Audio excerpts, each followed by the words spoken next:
Welcome back to Bourbon Sauced. This week, we've got a special guest. My name is Dan. I've got Ryan, and we've got Chief Carmichael, who is a former Green Beret, is also the founder and president of Check a Vet, and we are privileged to have you on. Thank you for joining us. Thank you guys so much. Thank you for having me. This is how we spread our message. Yeah, absolutely. Before we jump into your message, you want to give everybody a backstory real quick, like what you did before led you into creating this foundation?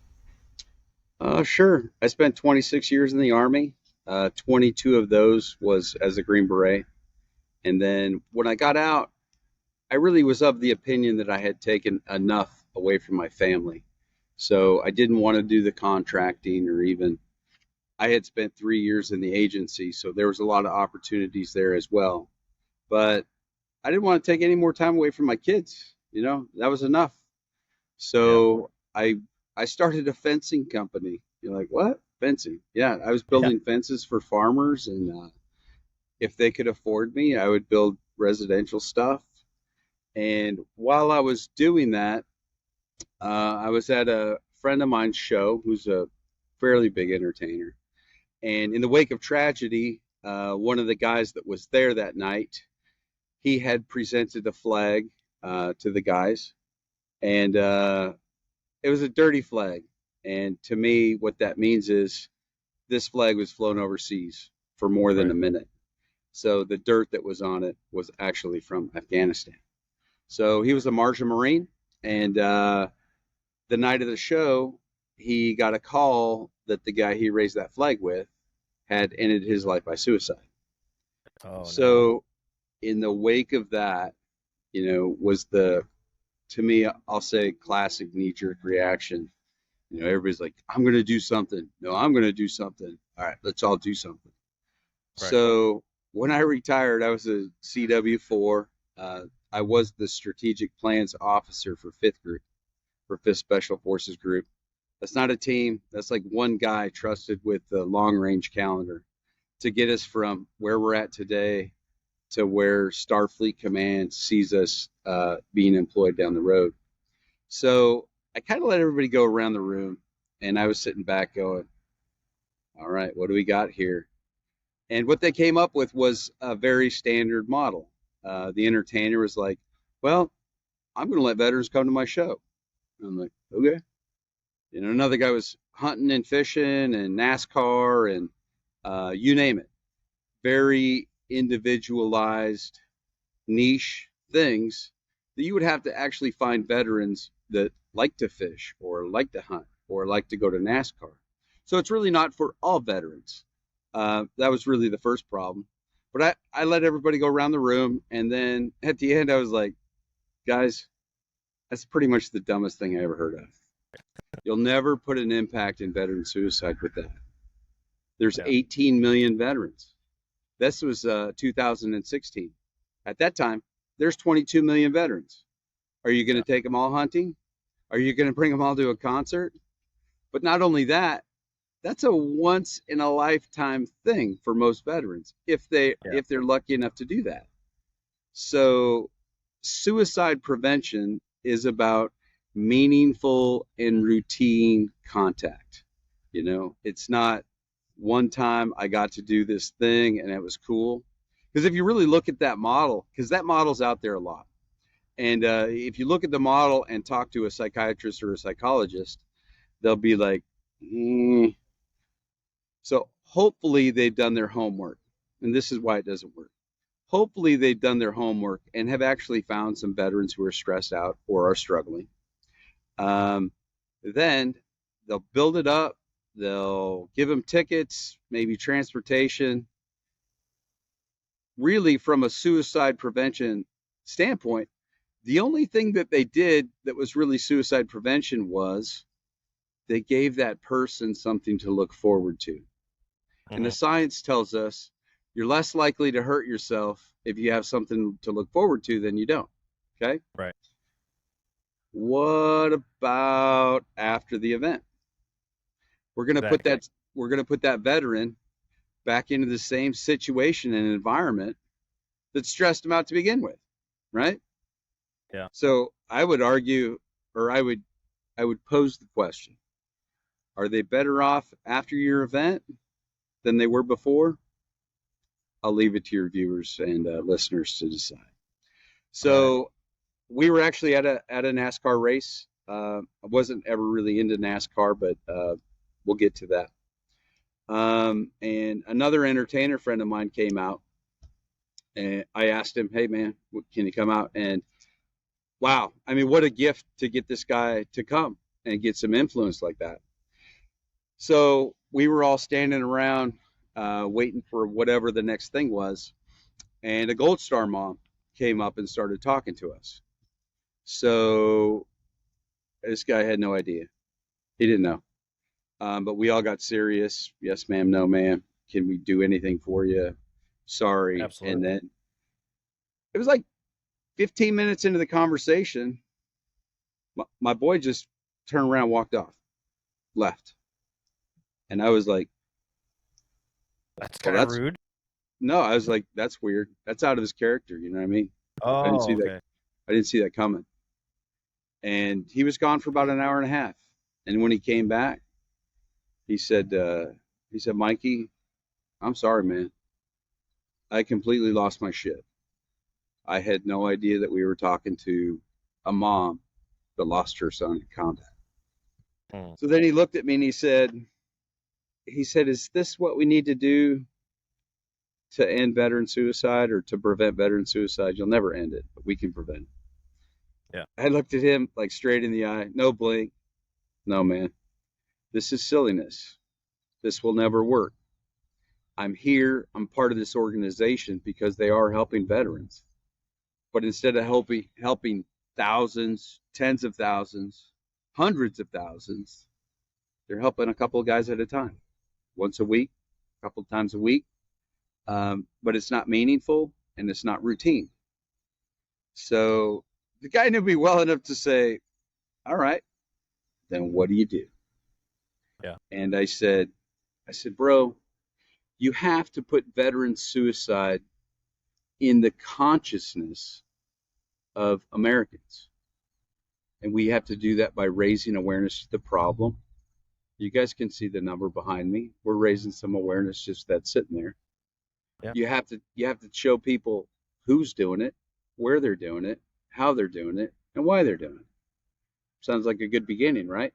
Let's slap somebody in the face with the data so that we can make an educated program and have some effect. To me, the next piece in that conversation is in putting veteran suicide on the conscience of Americans is a call to action.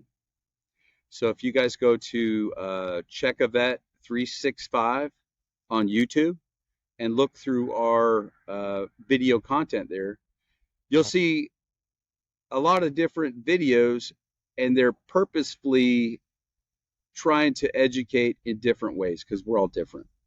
So raise awareness, call to action.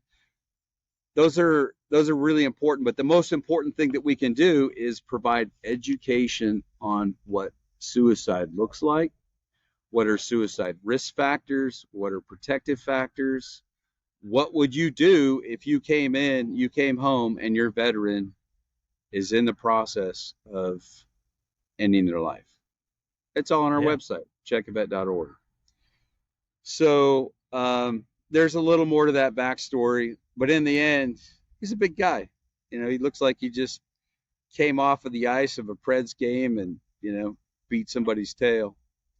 And he grabbed me by the collar. We're good enough friends. I was comfortable with that. He said, Michael, you have to do that. That'll work. So that was 2017. And I didn't really start to build Check a Vet and enlist people to help Check a Vet get after preventing veteran suicide until the summer of 2021.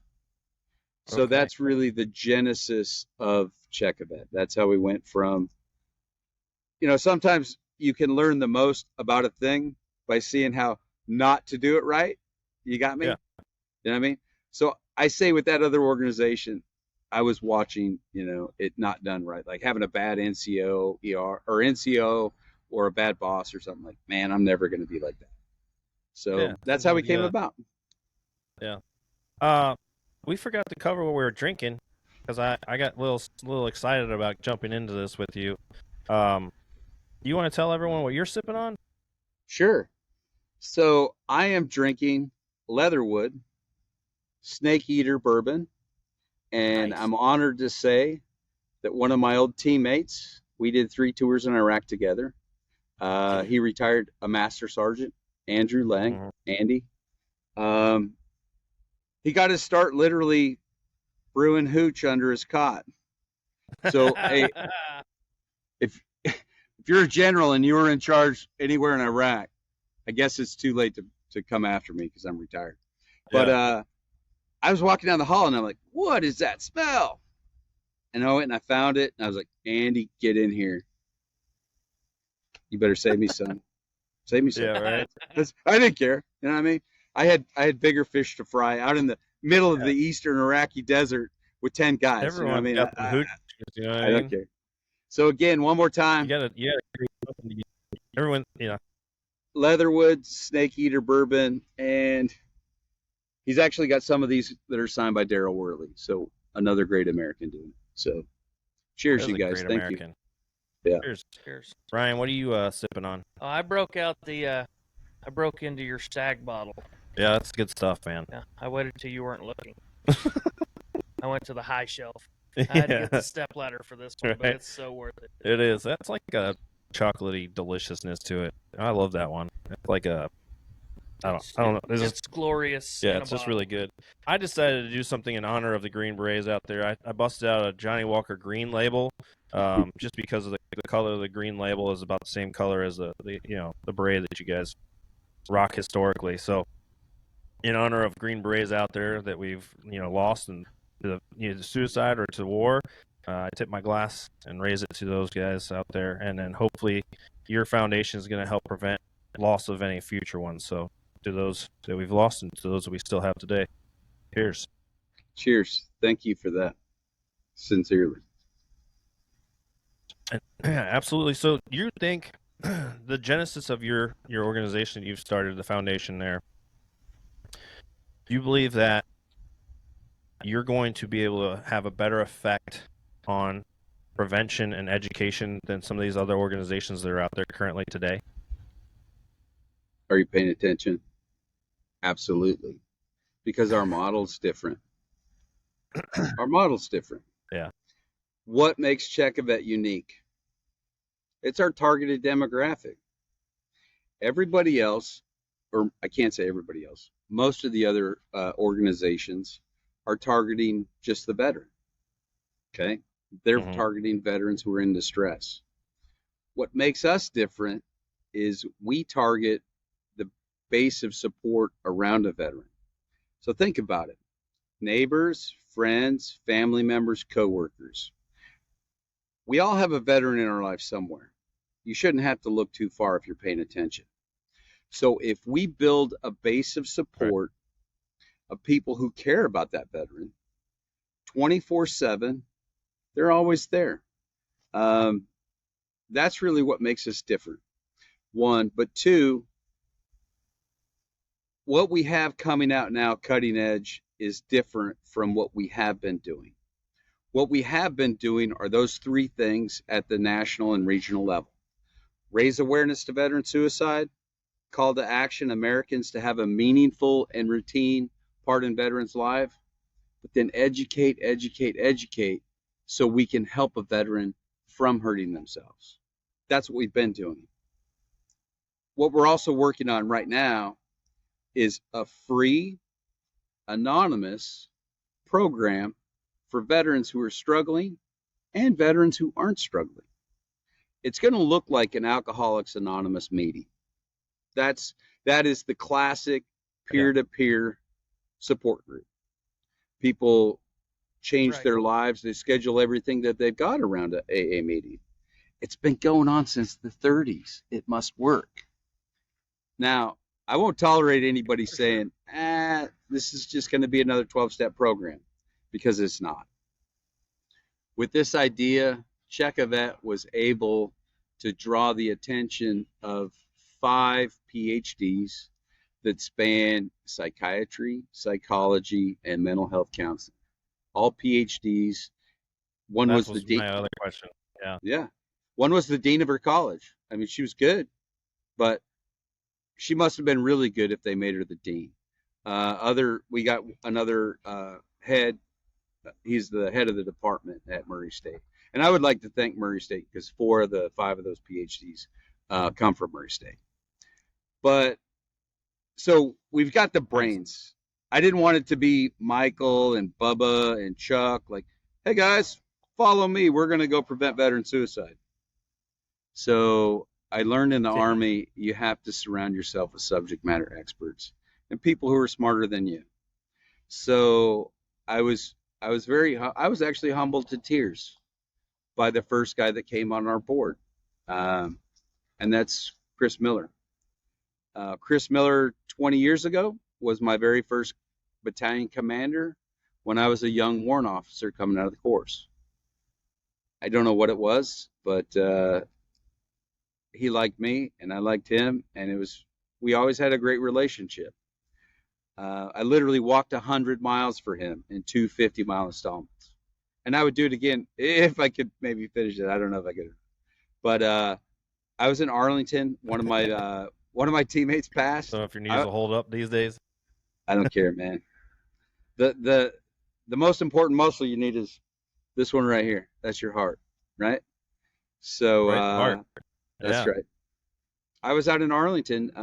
One of my friends and soldiers had passed from cancer, and whenever I would go out there and do that, I would always be sure, to sincerely invite the old commanders or NCOs who were out in the DC area and say, hey, this is what's going on.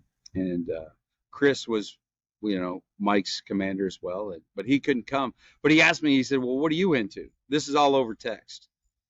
And let's see, is it like Pet Detective, where he takes a deep breath and then he starts saying everything he's got to say? Jim Carrey and Pet Detective? Anyways, doesn't matter. I did that over text. He's like, what are you into? And I'm like, you teed it up. Yeah. You teed it up, man. So I told him.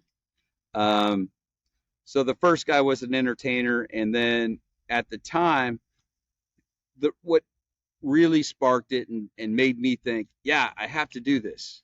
I was dating an actress and a filmmaker, and she was telling me about all the amazing stuff that she had done, right? I mean, like really done, like getting after it. And, I didn't want to be outdone. So I told her one crazy idea that I had to prevent veteran suicide. And she was like, hey, Michael, you have to do that. And it was really at that point that, to me, it really felt like a calling from God. I'm going to be honest. I spent my life chasing that next school, the next thing, another combat deployment. But when that happened, I mean, like tears in the eye, looked up, yes, sir. So I pitched Chris, and he said, Michael, if that's how you're going to do it and you're going to lead the way, I'm standing by. You tell me what to do. Like, can you imagine? The guy just stepped out of the Pentagon. He led the Pentagon, $1 trillion budget, 3 million people. And now he's wanting this ding dong to tell him what to do or ask him what to do. He said, tell him. Humbled to tears. So that's the team that we've been able to assemble. That's what makes us different. It's our approach. It's data. It's analysis. It's where is this mission needed the most? States like Wyoming, Montana, Utah. And it all kind of equates to isolation and a population of veterans, right? So that's how we got started. That's how we got started. Do you think that one of the leading causes to suicide is lack of purpose? think that has a factor in it at all, or is that not really something that you guys are noticing as a continual trend among reasons That for suicide?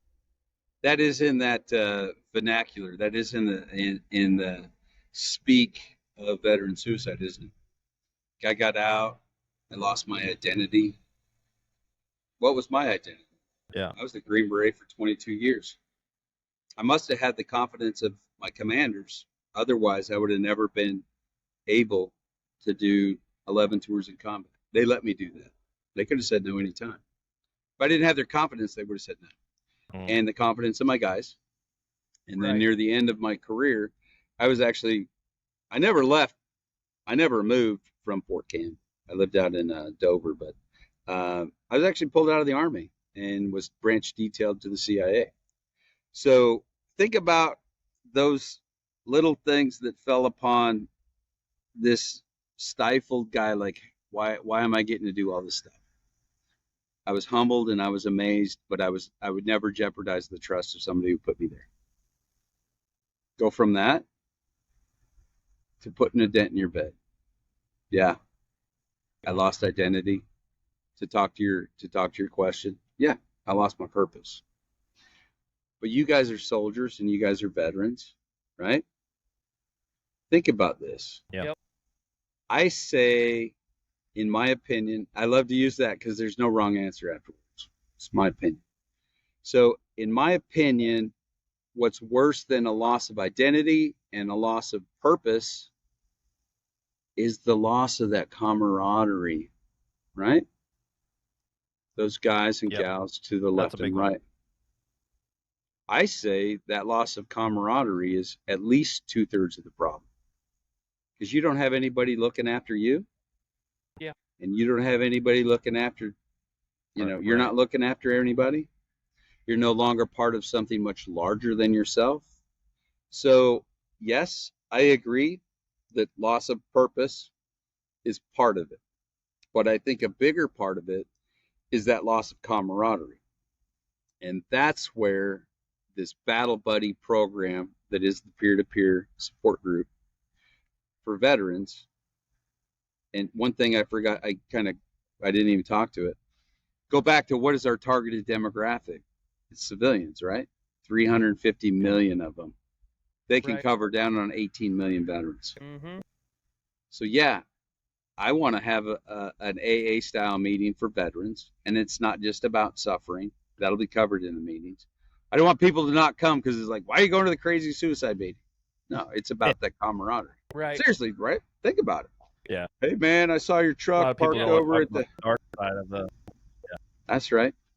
So to us and our approach, we want an Al-Anon style meeting for those people who are in veterans' lives, who are trying to do the right thing, that need tools in their toolboxes.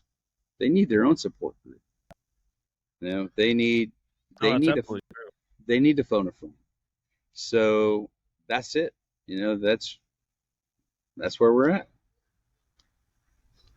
Do you see in the future finding a way to be a part of transition assistance when guys are getting ready to get out of the military, to be able to sit down with them and kind of like, give them a roadmap, if you will, as to what hurdles are possibly coming their way, the loss of the camaraderie, the loss of purpose, the loss of, motivation, all these things that we kind of have experienced when we get out.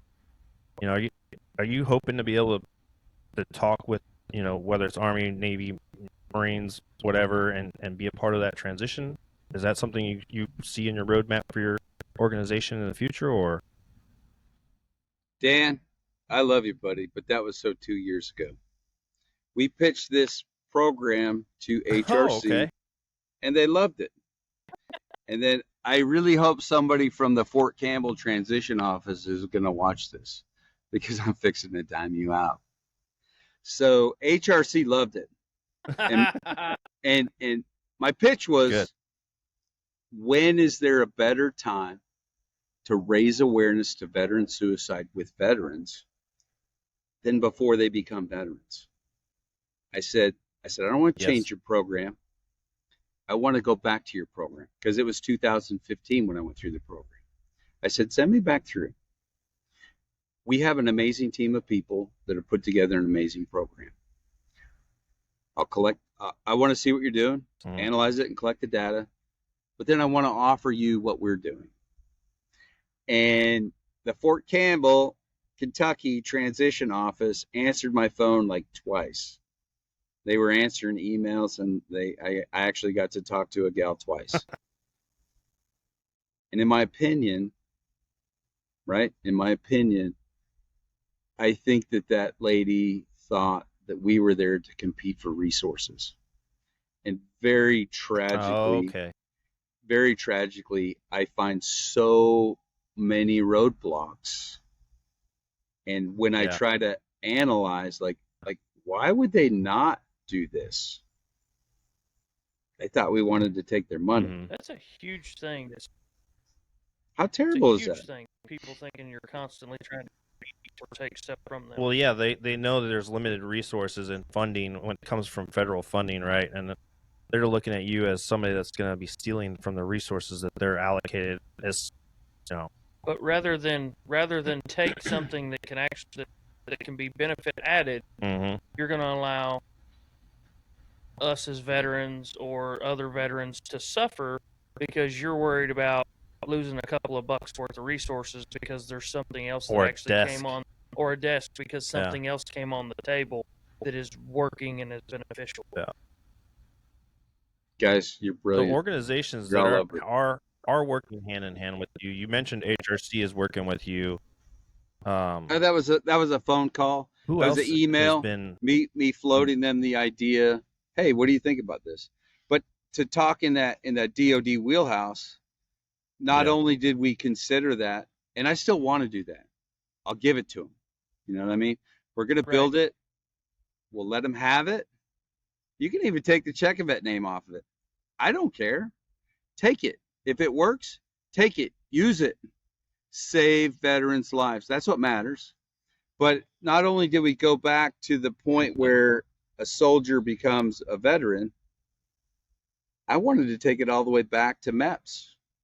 When a civilian decides that they're going to become a soldier. We've got 22 years of data of what the psychology and psychiatry of these men and women who are now suffering or who have suffered in the middle. Why don't we use that data just like it's intelligence on the battlefield, right? Isn't that how we win wars? You need intelligence. So what if we could use some of these smart people who have signed up to help because they really think that this is going to make a difference, a big one. Let's apply the 20-pound brains to, I don't know, some questions that we ask during MEPS that maybe or probably should be discriminators to some of the guys and gals who are coming in. You have to worry less about the numbers. It's not about numbers. It's about the quality of people you're bringing in. I get it. We need people, but if we can focus on bringing people into the military of whatever flavor and use what we have at our disposal and be smart and hey, maybe this thing is just not for you. So I hope I answered your question. Yeah, I absolutely did. Think about the transition piece, and that, the team even went as far back as bringing them into MEPS, and we still hope to affect change. I don't think that there is a better way to plant the seed, put some fertilizer on it, and water. To me, that's an amazing model. What organizations are actually working hand in hand with you currently? Do you have a list of those folks that are helping your cause? So, like other nonprofits, is that what you're asking? Or you talking about? So, like how you have 22 a day and some of these other organizations are out there, right? Yeah. So, did I talk about resources? Yes. I did talk about resources. So Get your up and get this it is yourself. this is not going to be David poking Goliath. This is going to be an ant poking Right. Goliath. We got an amazing network at Check-A-Bet. And I actually got retired general, I think he was 3-star general, Mike Lillian. He is the president and CEO of the Wounded Warrior Project. I think currently they're sitting on about $700 million. You would think, right? You would think. So through our mutual connections. That's just a little purse. Yeah. So through our mutual connection and somebody who really believed in me, believed in I'm a guy that says what I mean and mean what I say. And when I say something, I'm going to do it. They actually got me an audience with the CEO of the Wounded Warrior Project. And he's like, yeah, this is a space that we really want to get into because it's out of their wheelhouse. So let's set it up. Let's have a meeting. I was really excited about that opportunity, right? And Mike was supposed to be in the meeting, but he wasn't. And I was kind of pulling my cards close because I thought he was going to join this meeting at any time. It was his meeting. Nope, never came. So I pitched our program. I pitched our team. I pitched what we, 5-year plan, all of that stuff. And it was almost like robot. Nah. So I was like, okay. I thought I did well. They didn't seem very interested. I even asked to bring Chris Miller into the meeting, the SecDef. You would think that they might want somebody like that in a meeting like that. We were even going to fly out there if they wanted us. Right. And maybe. Mike's like, sometimes when we bring in people like that, they're more of a distraction than they are an asset to the meeting. And I mean, I talk to Chris every day. He is my phone a friend. Like, does this make sense? So nothing came out of the meeting. Mike did not want to have Chris in the meeting. And, I got to tell you, while I'm in the middle of the story, I'm glad to share this with you guys. And I hope that this blows you up. It should. It's coming around, right? So it was about 4 months after our meeting. Chris sends me, he's all over staying on top of the news. So Chris sent me a hyperlink, and I hit it, and it said, the Wounded Warrior Project gives $6 million across 10 nonprofits. Number one priority of that money? Prevent veteran suicide. I was like, at that time, I wasn't upset that it wasn't Check-A-Bet. I was very happy that they were going to help the VA invest some money with all of the constraints that the VA's money comes with. Oh my God. Like, hey, you can have your meeting, but we need everybody to sign in, and then you're going to give us the names. Who wants that? So Wounded Warrior Project gives $6 million across 10 nonprofits. And so I was like, okay, that's not us. That's all right. I'm passionate about the mission. That's why I try to educate myself all the time. So I said, I want to see what these 10 nonprofits look like. Guys, I was so disgusted. I was literally typing with my fists. Oh, no. I was. So I started looking into the 10, and I believe these are good organizations. So I'm not going to try to dime out the ones that don't deserve it. Okay. I found one of the 10 nonprofits was a spa in Aspen, Colorado, that was going to do like some massage, a spa. We're going to prevent veteran suicide by rubbing backs and butts and giving like physical therapy and, the likes. And I'm like, what the hell's wrong with that model? Huh. How many veterans can afford to even go to Aspen? Right? Like, are you kidding me? Yeah. Right. There's no veteran, and suicide does not discriminate. It doesn't discriminate along a financial line. Right. But it's like, Well, Nope. that's a little weird. Let me turn the page. Another one was, hey, once a year, let's go hiking together. Let's go hiking together. And I'm like, Once a what is it? year? Once a year, maybe twice a year. Man, and it's Just only once a like, year. yeah, and it's only like, It sounds like we're going. but this is a battle for resources, guys. Pay attention, resources. So, Uh-huh. like once or twice a year, we'll get together and we're gonna prevent veteran suicide by going for a little road march. Okay, and I said, So here's man, what I'm wondering. Not to cut you off, yeah, but I am. you guys got to talk too. It sounds like,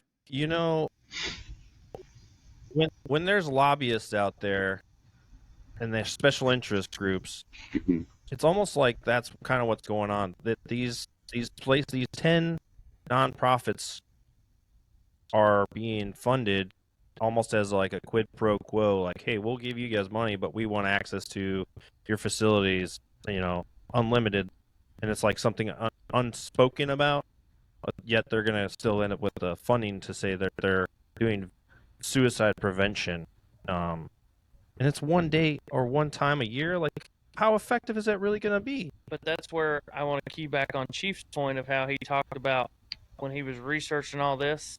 Yeah, It was, oh, well, let's send you to a race for a weekend, or let's send you on a fishing trip for a day.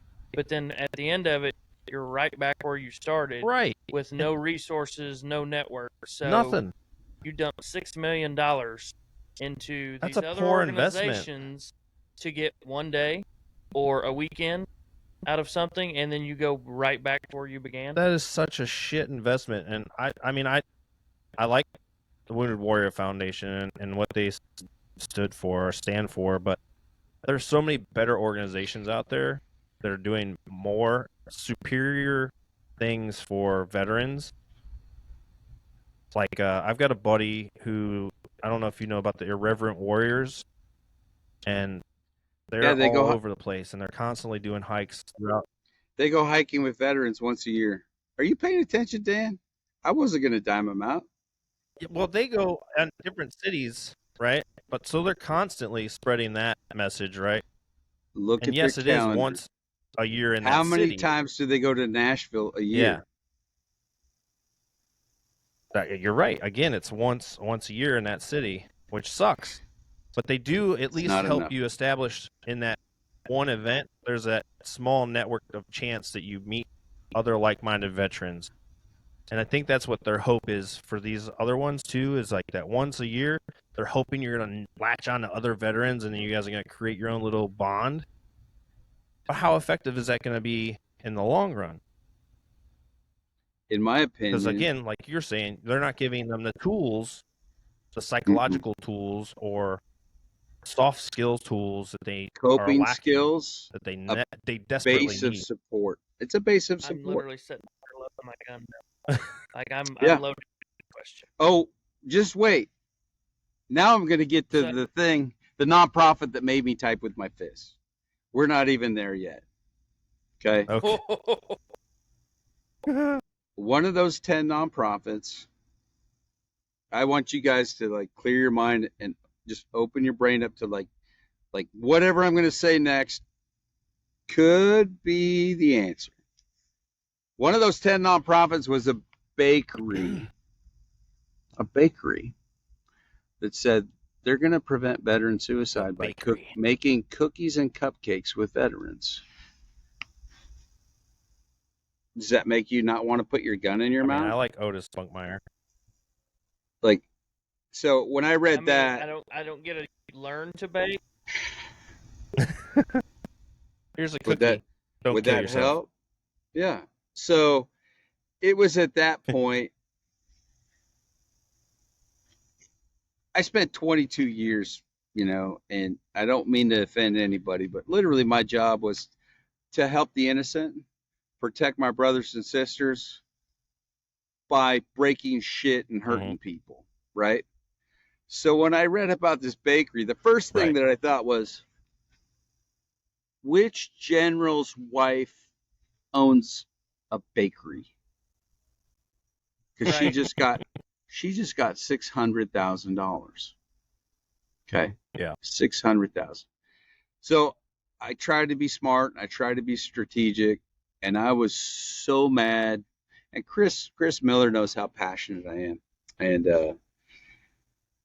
so I typed this up, and I'm typing with my fist, and I'm happy to share this email with anybody who's listening.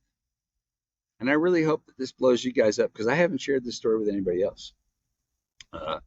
Not Fox News, not anybody else that I've been on. You guys are my boys. So I'm typing with my fist, but then I had this moment of clarity when I'm done with this 2-pager that starts out with, sir, it's been a while since I had the pleasure of sitting down with you and sharing our message and this and that. And I just saw the generosity that the Wounded Warrior Project can bring to smaller nonprofits. But if you're going to say that this money, that these $6 million worth of resources are going to prevent veteran suicide, then you're mistaken. Okay? Because none of these 10 nonprofits have veteran suicide in their mission statement. Nor, if you can conceptualize that program, I don't think a second or third order effect of what they're doing. If you ask a mental health care professional, which I'm blessed to have a bunch helping us out, there's no impact. Okay. And I included that in my email to Mike. And I said, I'm not upset at all that we didn't get it. But man, if you're going to say that it's for veteran suicide, find some organizations who are doing it with scientific method, with doctors, with the right team that are actually doing it. Or the Wounded Warrior Project really needs to change their message, their PR release, that, hey, we just gave $6 million to some veteran nonprofits. Check. So I got done typing this up, right? And I was a moment of clarity, and I was like, man, that's good. I proofread it again, read it backwards. It's good. My moment of clarity said, email this to Chris Miller and see what he thinks. Because he knows how passionate he knows me. He's known me for years. He's known me on the battlefield. He knew me when I was at the agency. I think this guy knows me. So I'm like, and he knows politics. He was the acting Secretary of Defense for President Trump. So I sent it to him, and I'm like, out of my hands. But I gave him some context, and then it took him one day. And to be honest, that's a slow turnaround for our message. So that slow in a good way, because I knew he was thinking about it. He put some thought and effort into it. And what Chris said was, he said, Michael, I know how much you care about veterans. He said, I know you spend every day doing this stuff, and you're passionate. And it's like unbridled passion. I don't even pay myself anything. I'm blessed to have a good retirement and disability, so I can do this. Someday there'll be a tipping point where we can pay a real staff of professionals to do better, more, better, faster. But Chris said, when I read your email, the conclusion that I came to, it's perfect. It's sent. So I did. Hell yeah.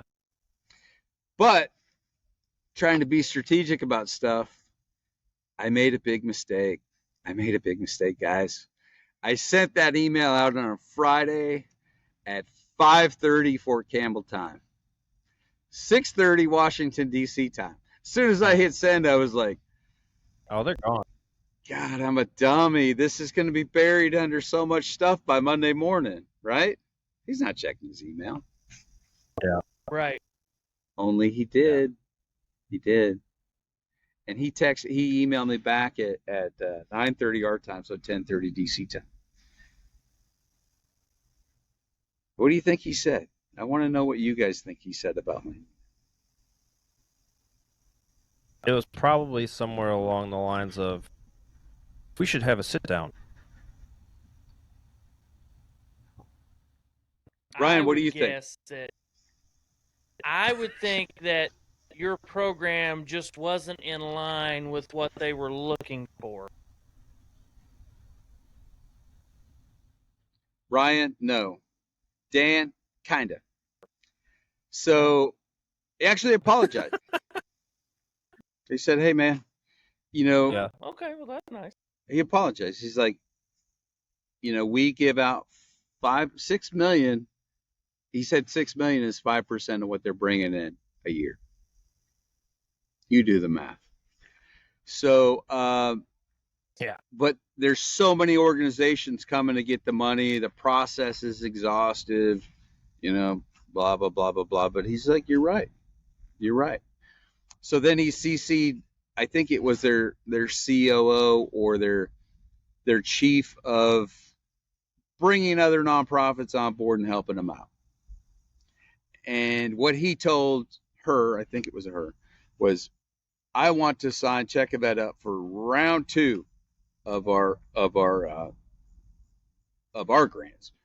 That is a grant. The Wounded Warrior Project is giving out money to prevent veteran suicide or bake cookies or fill in the blank, right? So he's like Dan, exactly like what you said. I'm going to give him another meeting. So I'm like, all right, I'm still at your disposal. And what was the result of that meeting? No.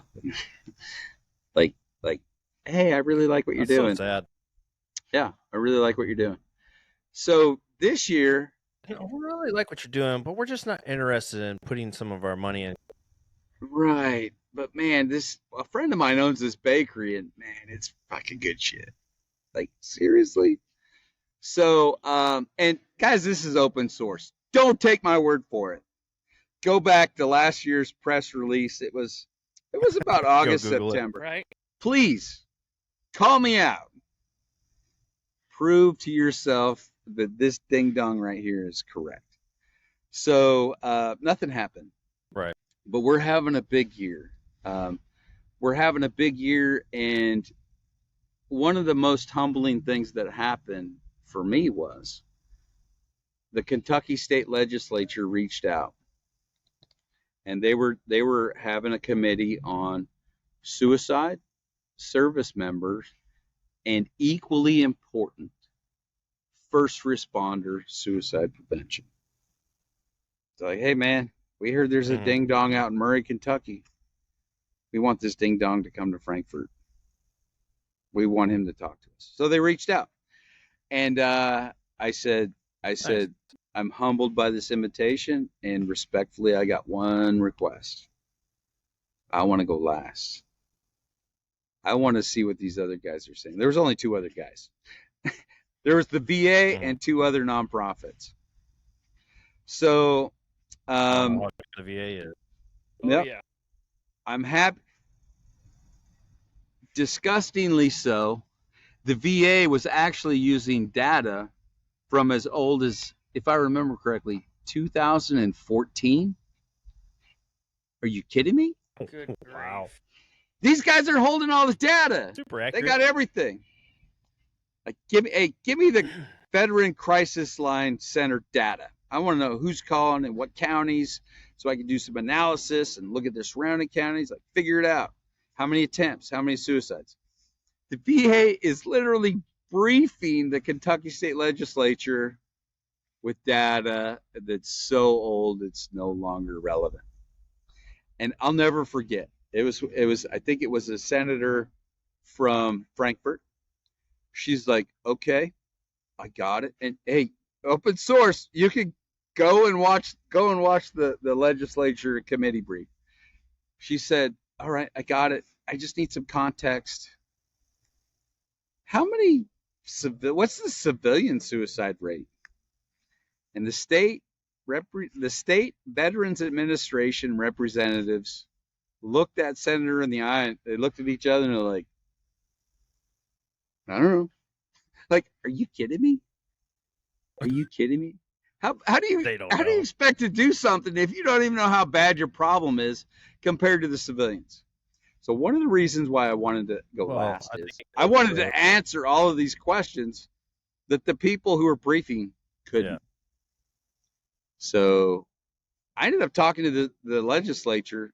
You get it by now. I'll stop to take a drink. You get it by now that I can talk about this stuff. I'm so tired Yeah, of my right. brothers and quite sisters passionate, hurting just a little bit, themselves. marginally. We have to do something. I talked to that committee of the Kentucky Agreed. State Legislature for 40 minutes. And I think that I opened with veteran suicide is preventable. Do I have your attention now?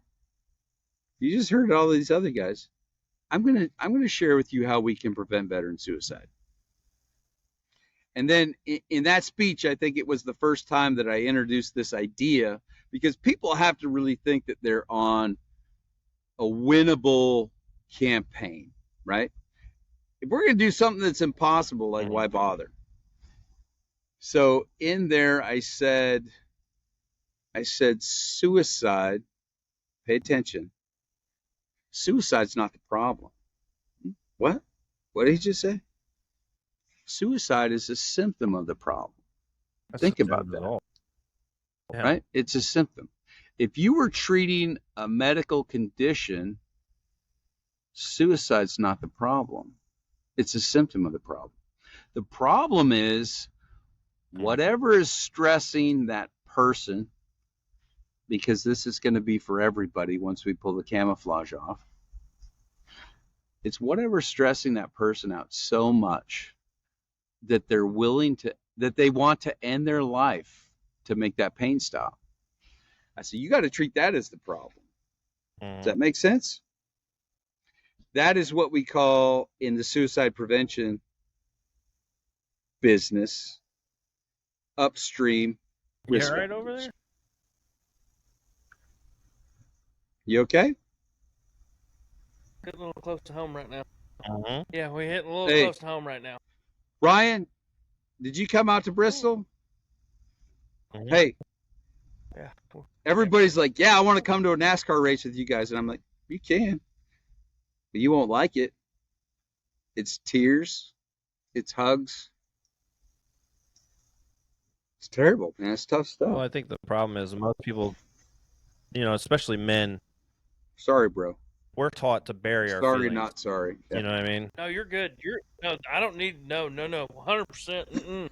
No. And if anybody wants to comment negative about my grown ass crying on here, you can kiss my white ass. I don't care. Right. Hell no. That was good shit. I think that's the thing too, is that men in society are taught to bury their emotions, and in the military, we're taught very specifically how to do that to get a mission accomplished. But they don't undo that when you separate, right? So psychologically, we're put in a disadvantage, and then you go in the military, and it's another disadvantage if you want to look at it that way, because you're taught how to kill, you're taught how to, do things that you're not supposed to do as a person of sound mind or sound civilization, or however you want to word that. A human being. Push thrust back out to society, and it's like, go thrive.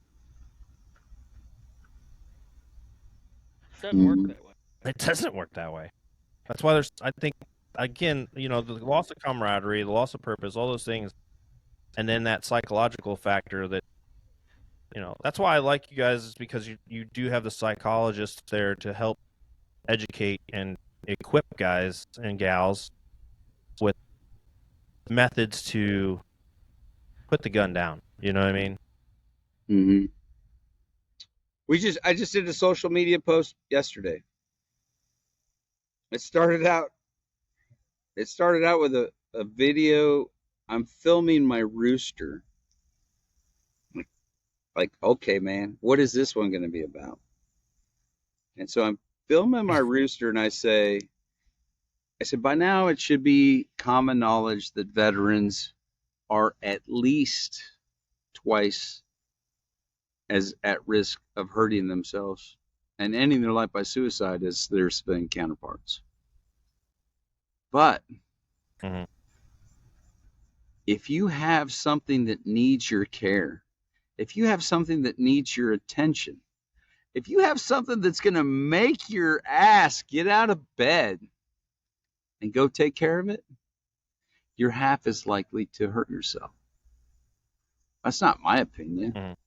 That's data. So you're right, Dan. We are in the school and education of preventing suicide, and that's just one small example of that. You know what I mean? Have a pet. Yeah. Have a plant. Have something that needs something, right? Like, crap, it's Monday. I got to go water my plant, and then I can lay on my neck for another week, watch some Netflix, and kill time. I'm a firm believer that a dog solves a lot of problems. Oh, for sure.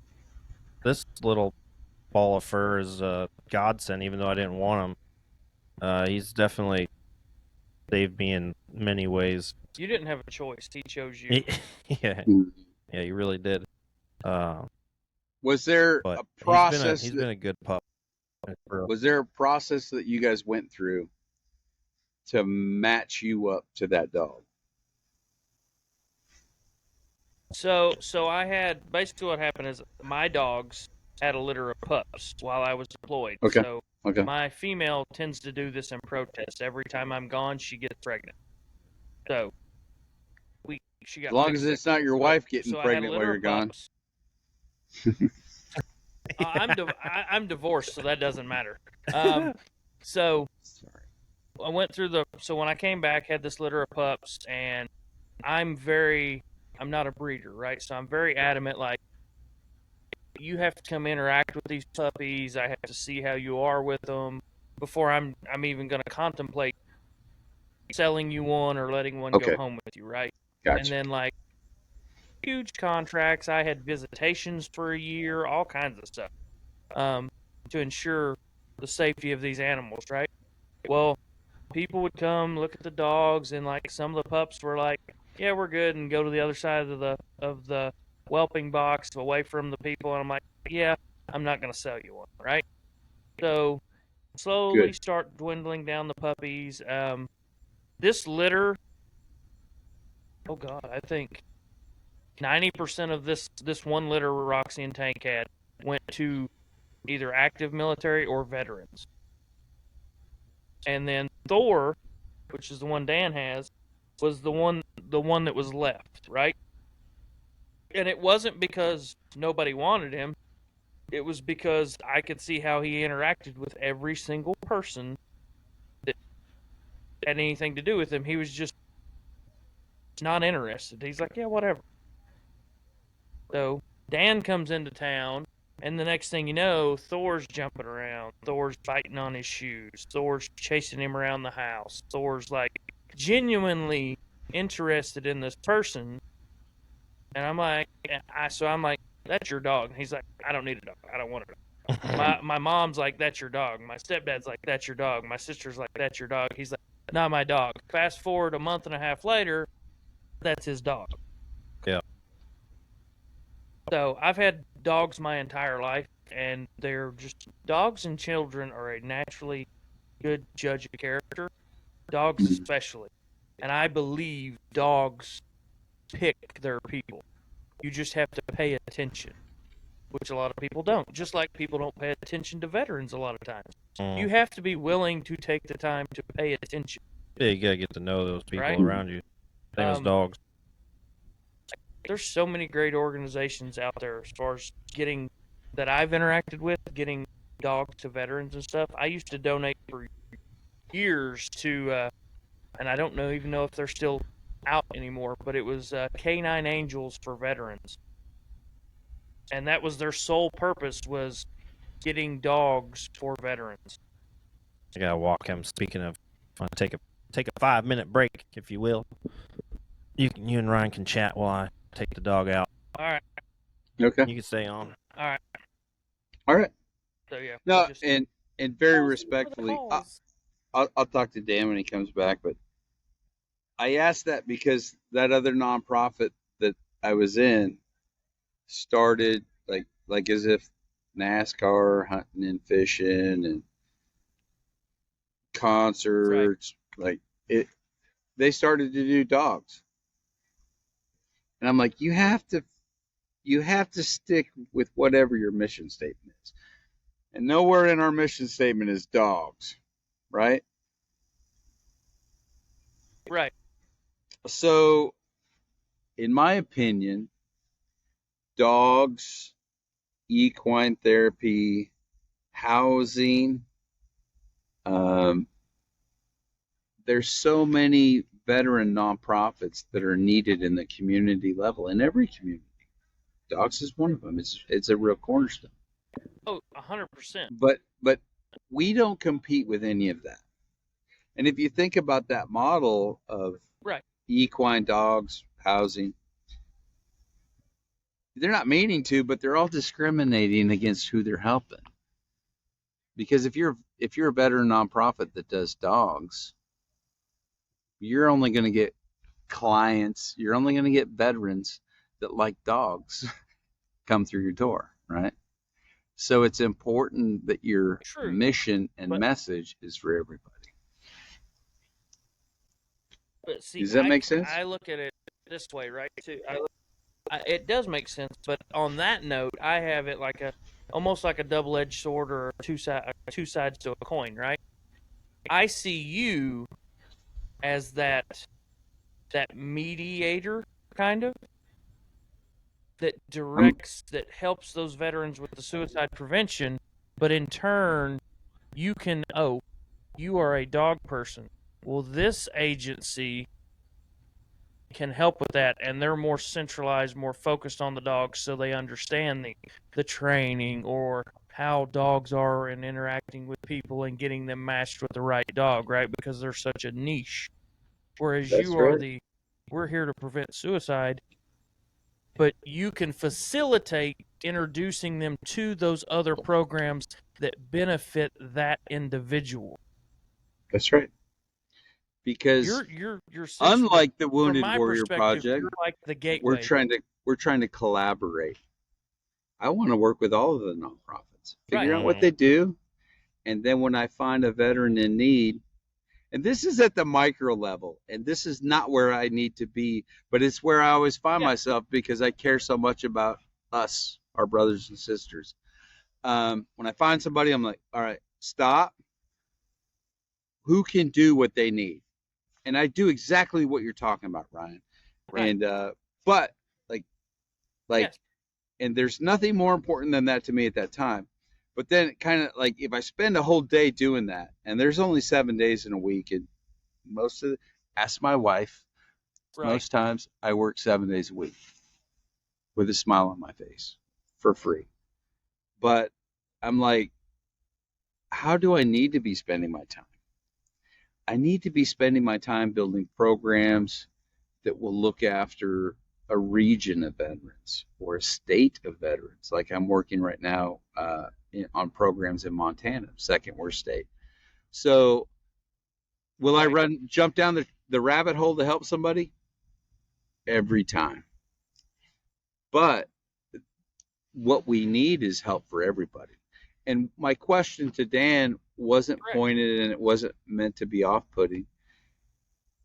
Not all dogs help their veteran. Some dogs fucking stress out their veteran, right?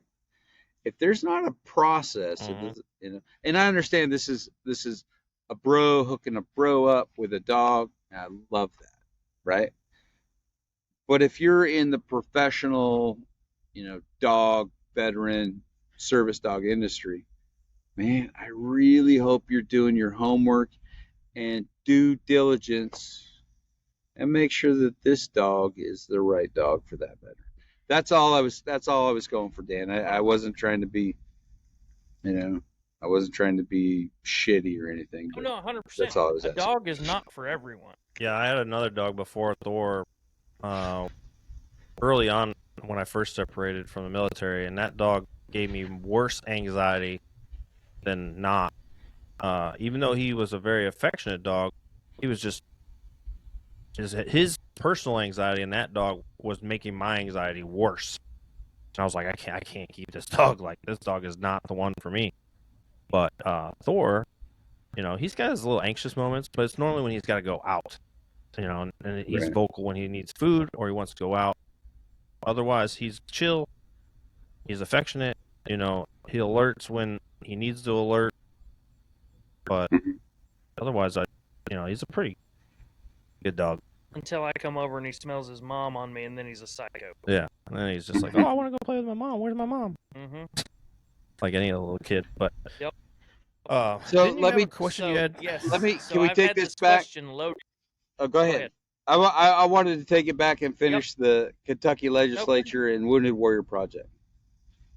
So, man, Oh, I yeah, got let's go back to that, and then I got bad my- PTSD, so I got my notes, and like while you guys are talking, I want to listen and be thoughtful about how I'm answering questions. But so to close the chapter on that book, right? So I use that PowerPoint because as a CW4 SF guy, I am nothing if not a PowerPoint jujitsu master, right? So I took that PowerPoint and I reached back out. Amen. I reached back out to Mike Right. and the Wounded Warrior Project, and I'm like, man, it's been a while since I had the honor and privilege of set me back up. I don't know what tier 2 meant, but it sounded pretty important. But I hadn't heard from you guys. Let me catch you up on what Chekovet's doing. And I gave him that brief. And there was a guy and there was a man and a lady. And I kind of think that the man was somebody from the mailroom, in my opinion. And I think that the lady was a decision maker, right? And I say that because the whole time I was given the brief, that guy's like, that's right. Yeah, we should do that. That makes sense. Makes sense to me. But the lady was just like, I think she might have been checking her emails. And I'm like, guys, you're killing me here. Just listen, pay attention. I don't care if it doesn't work, but at least be open to it. So then that meeting came and went, and I literally gave the same brief that I gave to the legislature.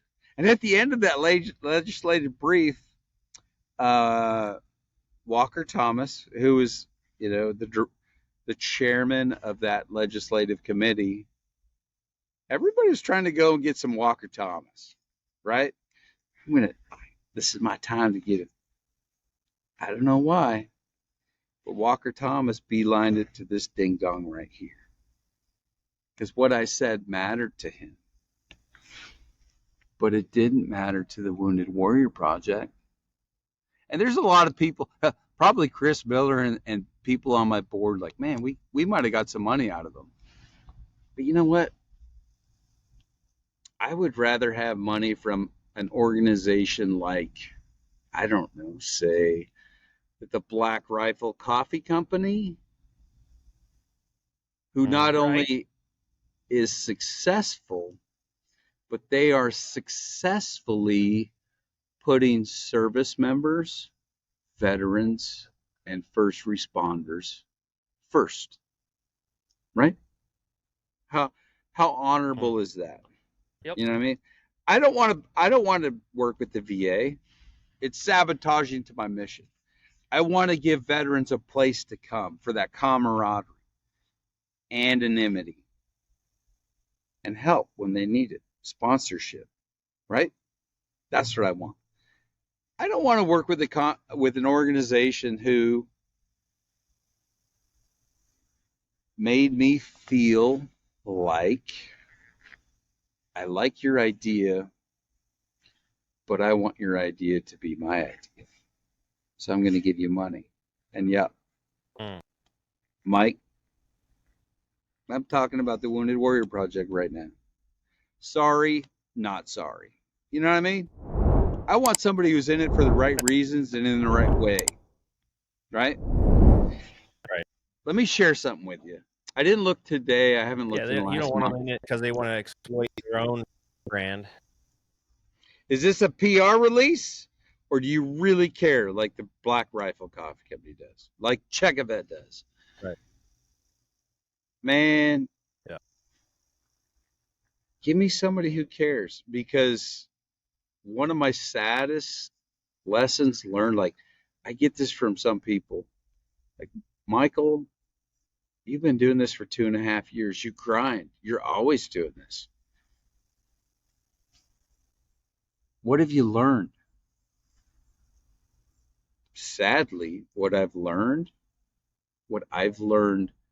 palpably, I've experienced this, and you guys can back me up on it. People don't care about veterans. And if you're watching this right now and you're a civilian or another veteran, prove me wrong. Help us out.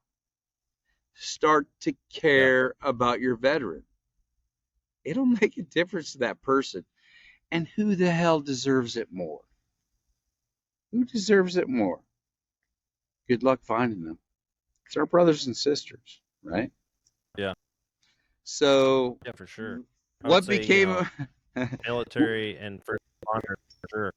Yeah. So, Evan Haffer, not only do I have your email address, and I blast you email about once a month, I hope you're picking up what we're putting down, man. The only thing Checovet cares about is collaborating with an organization, whoever it is.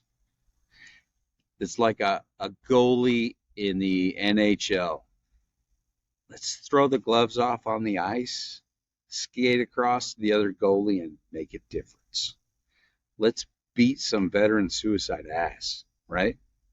You can't do that baking cookies or I'm going to give somebody a massage or fill in the blank.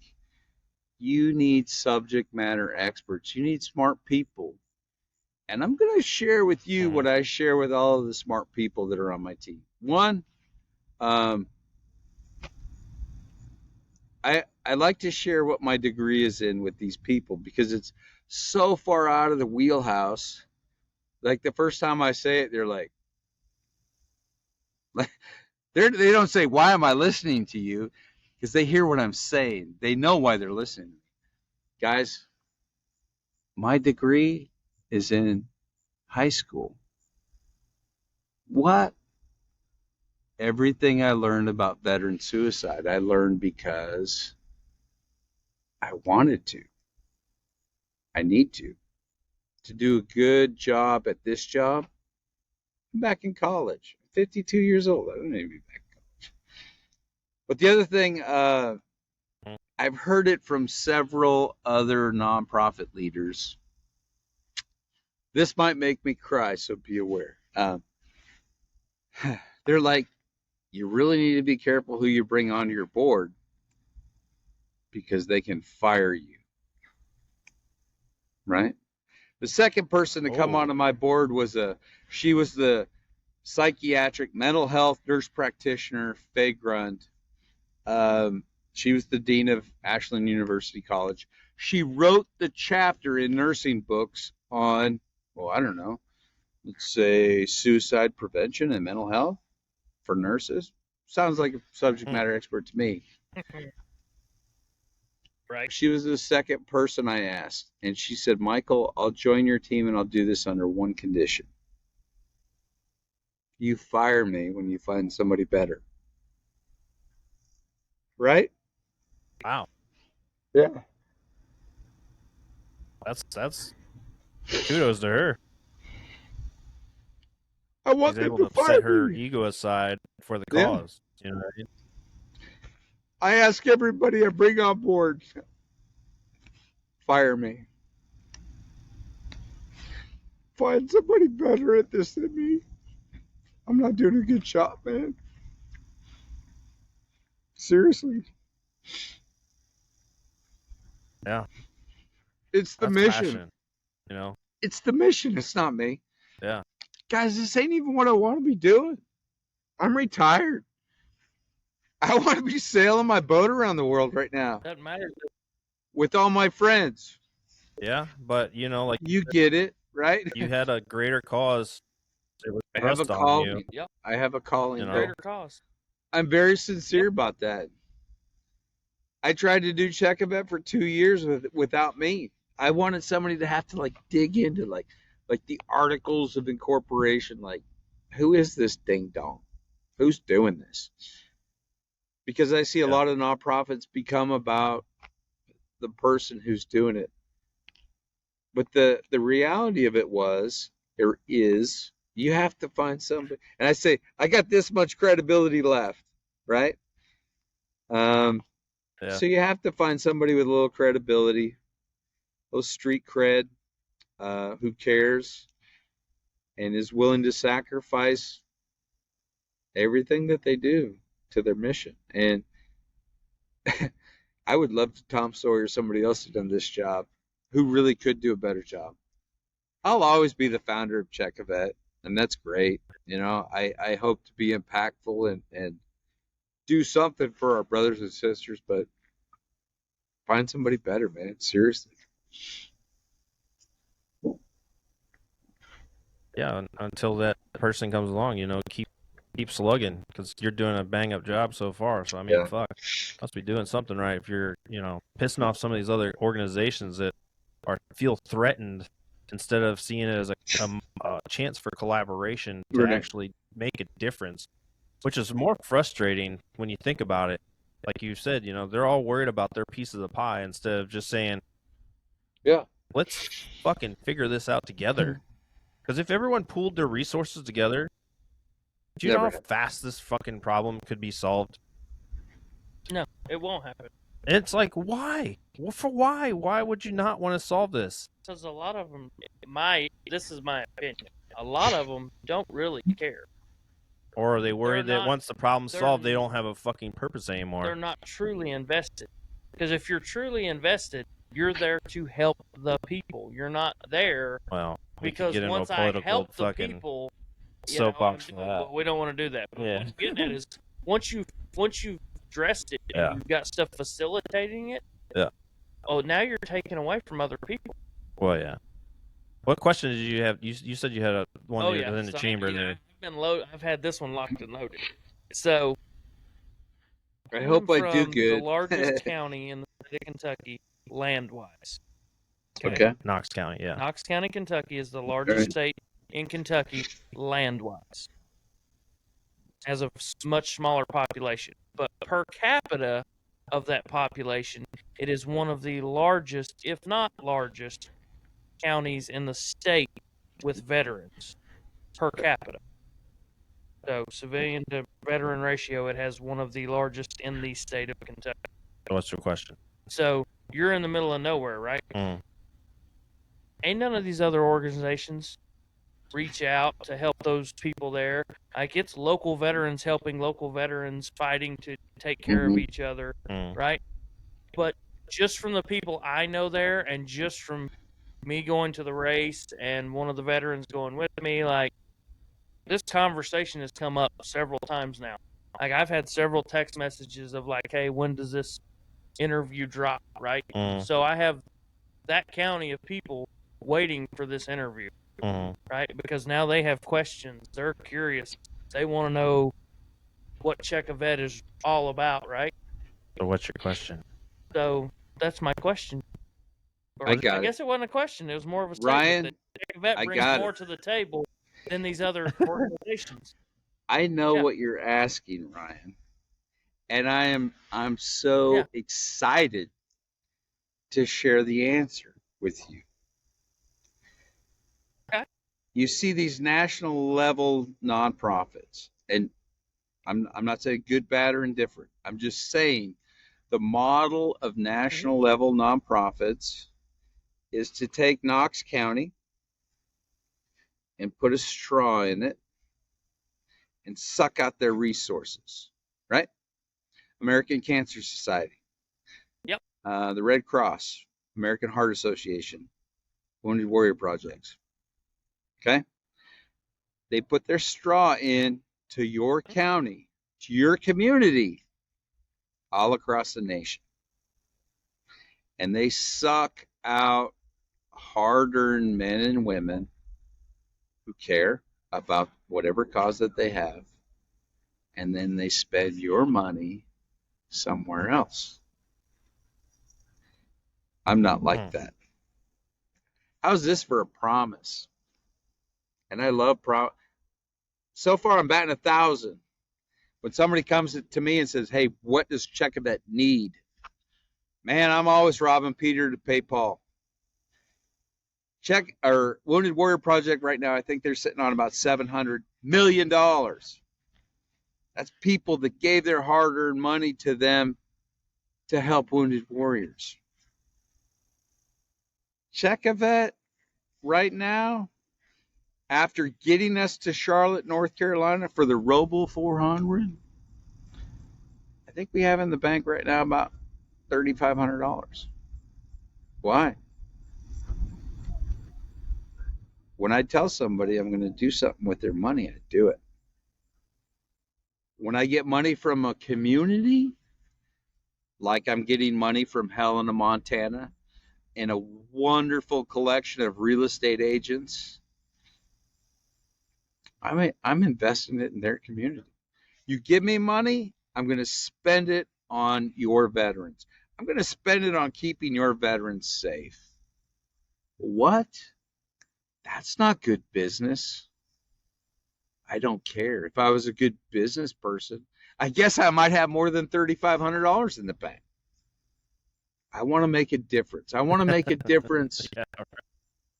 I want to make a difference to the place that gave me those resources with the understanding that, man, I love what you're doing. Here's some money. I just wish you'd do something here. So if you're watching this and you want to make an investment in your veterans, help us out. And I'm going to help you out right back. You're going to invest in your veterans. So did that answer your question? So they can go on check. He answered my question. So they go. I couldn't formulate the Was word. that a So they question? can go on and check a vet 365. It was. So they'll be able to go on and check a vet 365 and donate. Yeah. There's a donate. It's for Check a that Vet. or Check no? a Vet. Yes. Checkavet.org is our webpage. So Check a Vet 365 is all of our social medias are on that handle. Facebook, Right. X, Insta, whatever it is. I'm blessed to have somebody to handle that for me now. Because to be honest, I'm still handling most of the stuff that is Check a Vet. Our website where you can help us out. And before you smash that contribute button or subscribe or like or share and help us out like that, go through the website. Ask yourself, just like that entertainer, just like that filmmaker, just like people that I put this in front of, can what these guys are trying to do, can it make a difference? And if you think it can, give us what you can give us to help your veterans safe. That's where the money's going to go. That's where your money's going to go. Yeah. Yeah, I wish a lot of those corporations, which, that's what they are. They say they're non-profit or whatever, but they're corporations. In order to be a successful corporation, they have to generate revenue. And in order to do that, they have to take it from a lot of people and not give a lot of it back out. So the unfortunate side of these corporations is that they're not really helping as much as they should be with the amount of money that they've taken, which is sad. It should be criminal, really. And so I do love that about your organization is that, as you said, you're on the, you guys aren't out there on yachts and stuff. You're not staying in whatever fucking Donald Trump Hiltons and everywhere else when you go places. You guys are staying where you can, so that way you can make sure your dollar goes that much farther to help that many more veterans out there. And it's admirable for sure. You know, that you're able to do that and continue to spread the word. All I can do is your thank you philosophy guys. on it.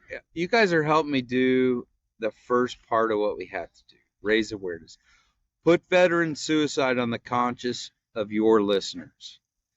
To me, Right. I unapologetically, I don't care where you're at on religion, I'll unapologetically say this is what God wants me to do, and this is my calling, and I'll do it until I get fired. Yeah. But As you man, should. if you can just care about people, and again, I love to do this, and I hope it's impactful to people. But I say, when you look at the organization of Checavet and you pull the camouflage back, Mm-hmm. it's as complicated as love your neighbor. Anybody remember anybody else saying that? This education, this call to action, this put suicide on the consciousness of America, it comes down to pay attention. When you shake somebody's hand, look them in the eye, and you say, "Hey, man, how are you doing?" You see a veteran, instead of, I get this from so many of our brothers and sisters. They're like, "Man, well, it's a conundrum to me because they're wearing the hat or they're wearing a shirt. Somebody comes up and says, 'Hey, man, thanks for your service. I appreciate you.' But then before they even get the sentence out, they're walking off. So those veterans, they're left with a feeling like, did they just do that for me, or did they just do that to make themselves feel better? I'm asking you, when you ask how somebody's doing, be interested in the result. Be interested in the answer, because you don't know how somebody's doing until you ask, right? You don't know how somebody's doing until you ask. I'm a firm believer. If I ask how you're doing or how your day's going, I genuinely want a response of how you're doing or how your day's going, because I want the same in return. Right? I'll tell you the truth. Yeah. I'll be honest. Yeah.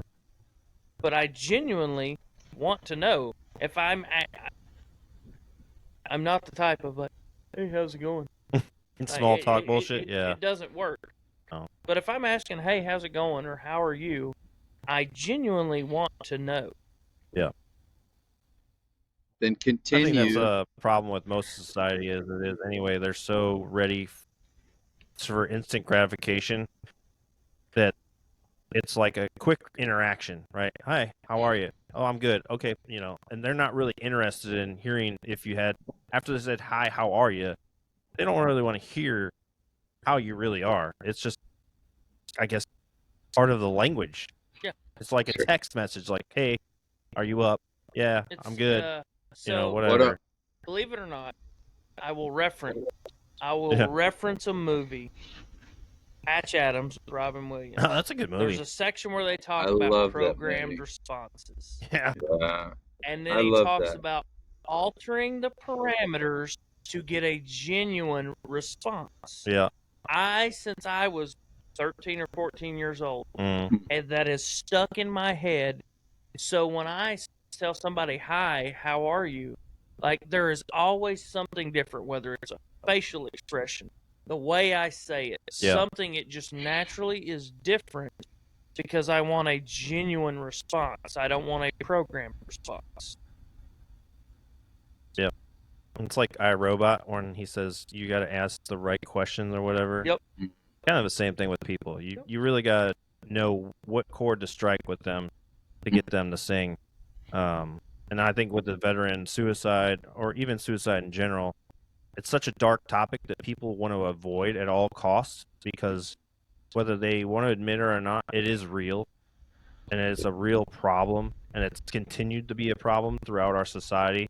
And until people are given the soft skills that they desperately need, I don't think we'll see it curtailing anytime soon.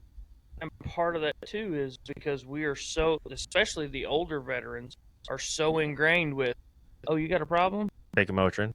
Take a Motrin, bury that shit, drink water, take a knee, right? Yeah. But now you have these retired veterans, right? Like Mike, that are actually out there trying to get these other veterans to realize, like, there are things out there for you. There are resources, right? But then at the same time, you have those hole-in-the-wall communities that have huge veteran populaces that don't have access to those resources. Right. But from my standpoint, you have people like people here that are actually starting to facilitate that and branch out to those areas that otherwise get overlooked because you're irrelevant and you're not in an area that gives me news coverage. So there was a program, I don't know if it's still going on anymore, but I used it when I first got out. It was called Give an Hour, and it was where you could go to any veteran or any psychologist or therapist and sit down with them, and they would do it for an hour for free. Yeah. And so that was beneficial to me because I needed to talk to somebody because I couldn't talk to friends. I couldn't talk to my family because I'm from a family of veterans. So it was always kind of like, what are you, a giant pussy?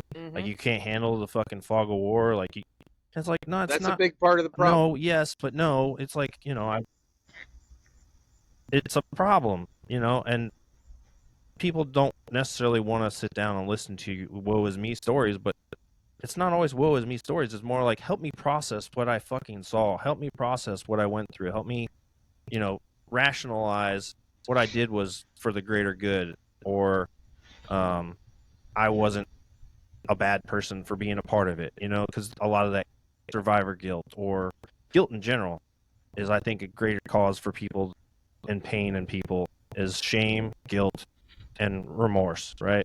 And sometimes, from my perspective, veterans and people that I interact with, sometimes you literally need, as a grown-ass man, you need to be able to cry, or you need to be able to say that shit that you don't say to anybody else and not be judged or ridiculed for it. Yeah. Right? But if you don't have that, it's no wonder, right? Yeah.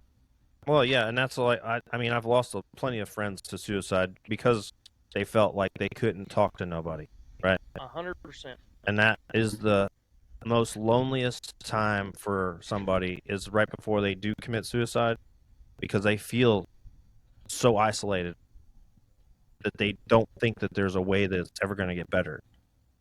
But there are programs out there that, Chief is out there doing and spreading the word that it doesn't have to be the end. Like, there are opportunities out there still for you guys that are on the fence, that are thinking like, this is it for me. I'm gonna end my life. Like, there's more to life than what you have seen, and to end it so short and abruptly like that by suicide, it's not selfish. I get it. It's, you want to end your suffering, and I completely understand, because I've been down that dark hole before and I pulled myself out, luckily. But I'm so much of an advocate for this. That's why I was excited to get you on this too, is because I'm very passionate about suicide awareness, and if we can spread that and it takes off like wildfire, by God, I'm more than willing to help have you on as many damn times as you want. You know what I mean? So, yeah, that's a tough subject that people don't want to talk about, but it needs to be talked about, whether it's in legislation or in schoolhouses or in separation counseling when you're getting out of the military, wherever it needs to happen. It just needs to happen. It can't constantly be ignored and kicked down the road, because it's never going to get solved otherwise. So it has to be about social awareness. Let's talk briefly about what were the service member and suicide rates after the Great Wars, after the worst wars, World War I and World War II. Man, right now, on average were double. States like Wyoming, their suicide rate is 5 times worse than the civilian rate. What was different after World War I and World War II? People cared about their veterans and service members. That's why when you look at this trailer here, the base of that trailer is wrapped in like a World War II aircraft skin. I came up with that because I wanted it to be a bit of a subliminal message. The talking point for service members and veterans back then, what were they called? They were called our boys, and that was for both men and women. But those are our boys. You know what I mean? When they got out, people took care of them. They appreciated them. They weren't afraid of them. They weren't standoffish. They didn't like just see some news story where one of 18 million veterans had a bad day, right? Maybe that veteran didn't have anybody in his life to lift him up that day. It was actually less than the civilian rates of suicide. Let's get back to that. Do you think that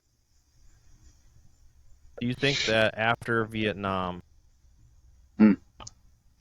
the support for military, the distancing really started to happen, and that maybe it was kind of a root cause to why there's so much military veteran suicide now, is because they feel so ostracized from society? Because when those guys, specifically when they came home from Vietnam, they were called baby killers and this and that, and it kind of just started creating a divisiveness between, what was collectively they were hugged and congratulated after World War I and World War II, and then you come home from that, celebrate. And now all of a sudden you're like this fucking evil. You're now this evil person because you were in Vietnam, and how dare you fucking kill these people? And then it progressed to even Iraq and Afghanistan. People, sure, in the beginning were cool with it because it was like 9/11 happened. Great, we're all rah-rah. But then... Don't forget Desert Storm. That's where you had the spike from Vietnam. Yeah, so again... Once you hit Desert Storm, we had a big win-ish, right? Ish. Pushed them out of Kuwait. Everybody came home, celebrated. I remember as a little kid going and watching my dad walk across the stage from my hometown, right, and being... honored, right? So, like, very patriotic, right?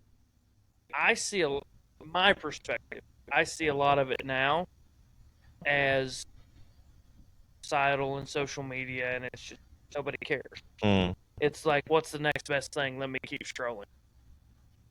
Well, my question is really, do you think that was the tipping point between military support and not, and then us creating that, I guess, cultural diversity, not diversity, division, because now we're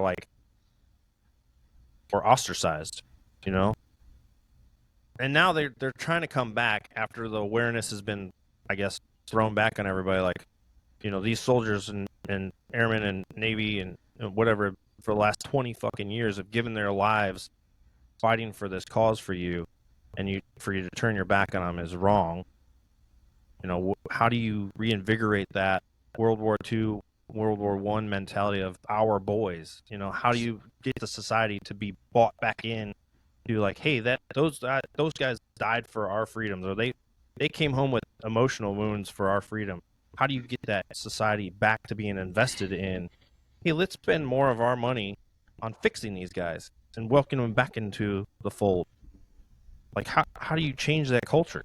See, from my standpoint, a lot of it's any more publicity, right? Okay, so that's what do you want? What do you do? Give them more fucking likes and more subscribes? What? Yeah. What's the fucking answer? You know what I mean? Like, how do you change the culture in America to say, like, embrace this suicide problem and fix it? We're trillions of dollars in debt and giving money away to different countries when we have millions of veterans dying every year because there's no help, or they perceive there's no help for them. Let's start at the beginning. There's a lot of stuff on the table. there's a lot of stuff on the table right here, guys, and I'm going to try to get caught up. Somebody gave me some This great is what advice. happens when the bourbon starts flowing. Somebody gave me some great advice with regards to Vietnam veterans. And I do this every time I meet one. And whenever I meet a Vietnam veteran, I look them in the eye and I shake their hand and I say, welcome home. Because they never got that, right? So to field your question, like, welcome home. Thank you. Welcome home. We're man. Yeah. I think Vietnam was the tipping point. Vietnam is where it became trendy or cool. Yeah, anti-establishment meant these men and women are less important than an idea. When the reality of it is, America wouldn't even be allowed to have an idea without these men and women, right? So that's one. Yep. When we study veteran suicide, to really be a nonprofit to prevent veteran suicide, we have to study it. Who's doing it? How old are they? Man, I had a lot of misconceptions, and I'm going to share two of them with you. One, and we've talked about it on your show a little bit. Man, I was so convinced that combat veterans, this was a combat veterans problem. We're talking about Vietnam.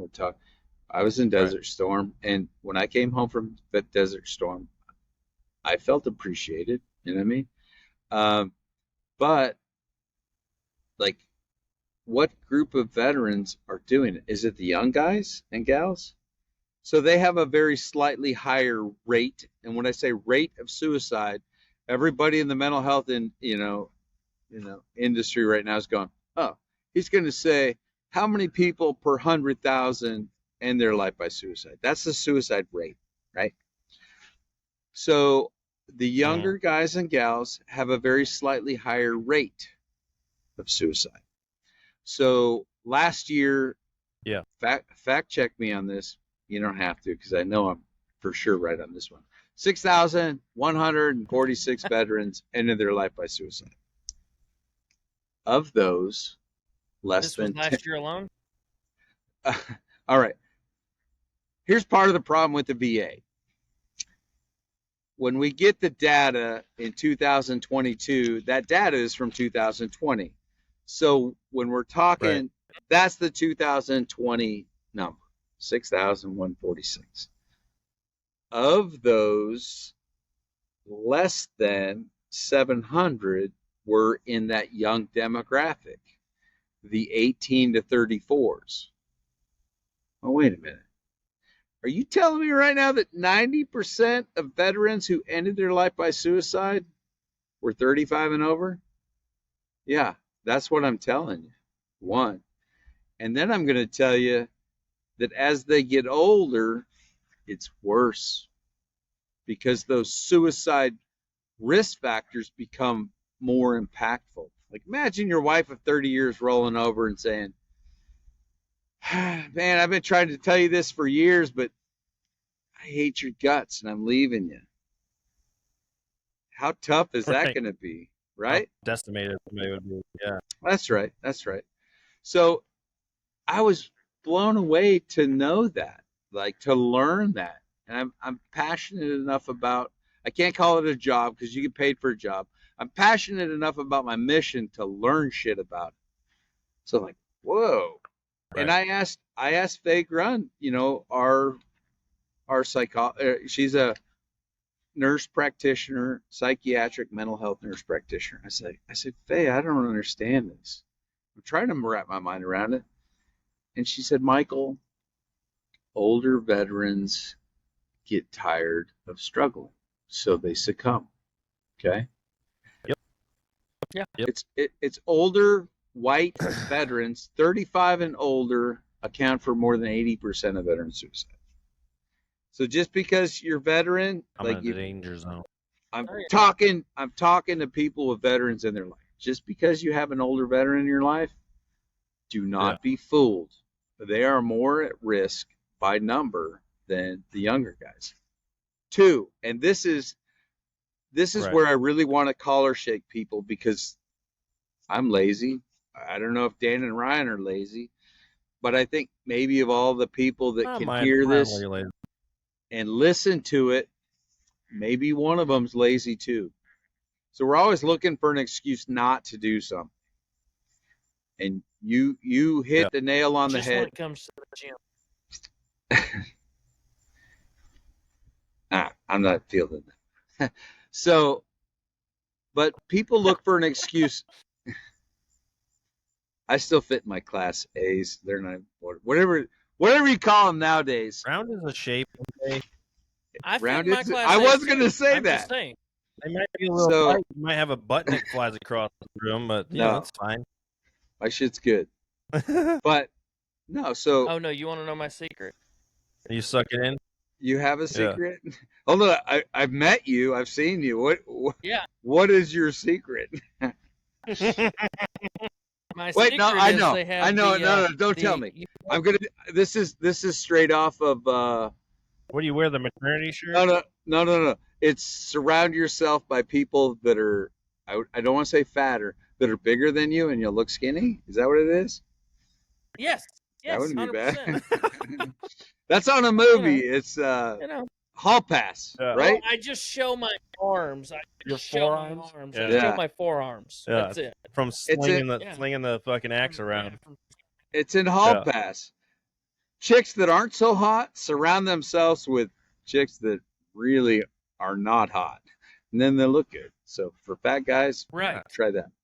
But I no, look so good 'cause I surround myself with ugly dudes. Man, you know what?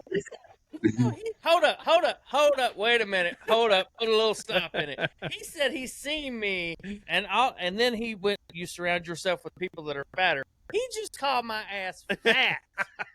no, I did not.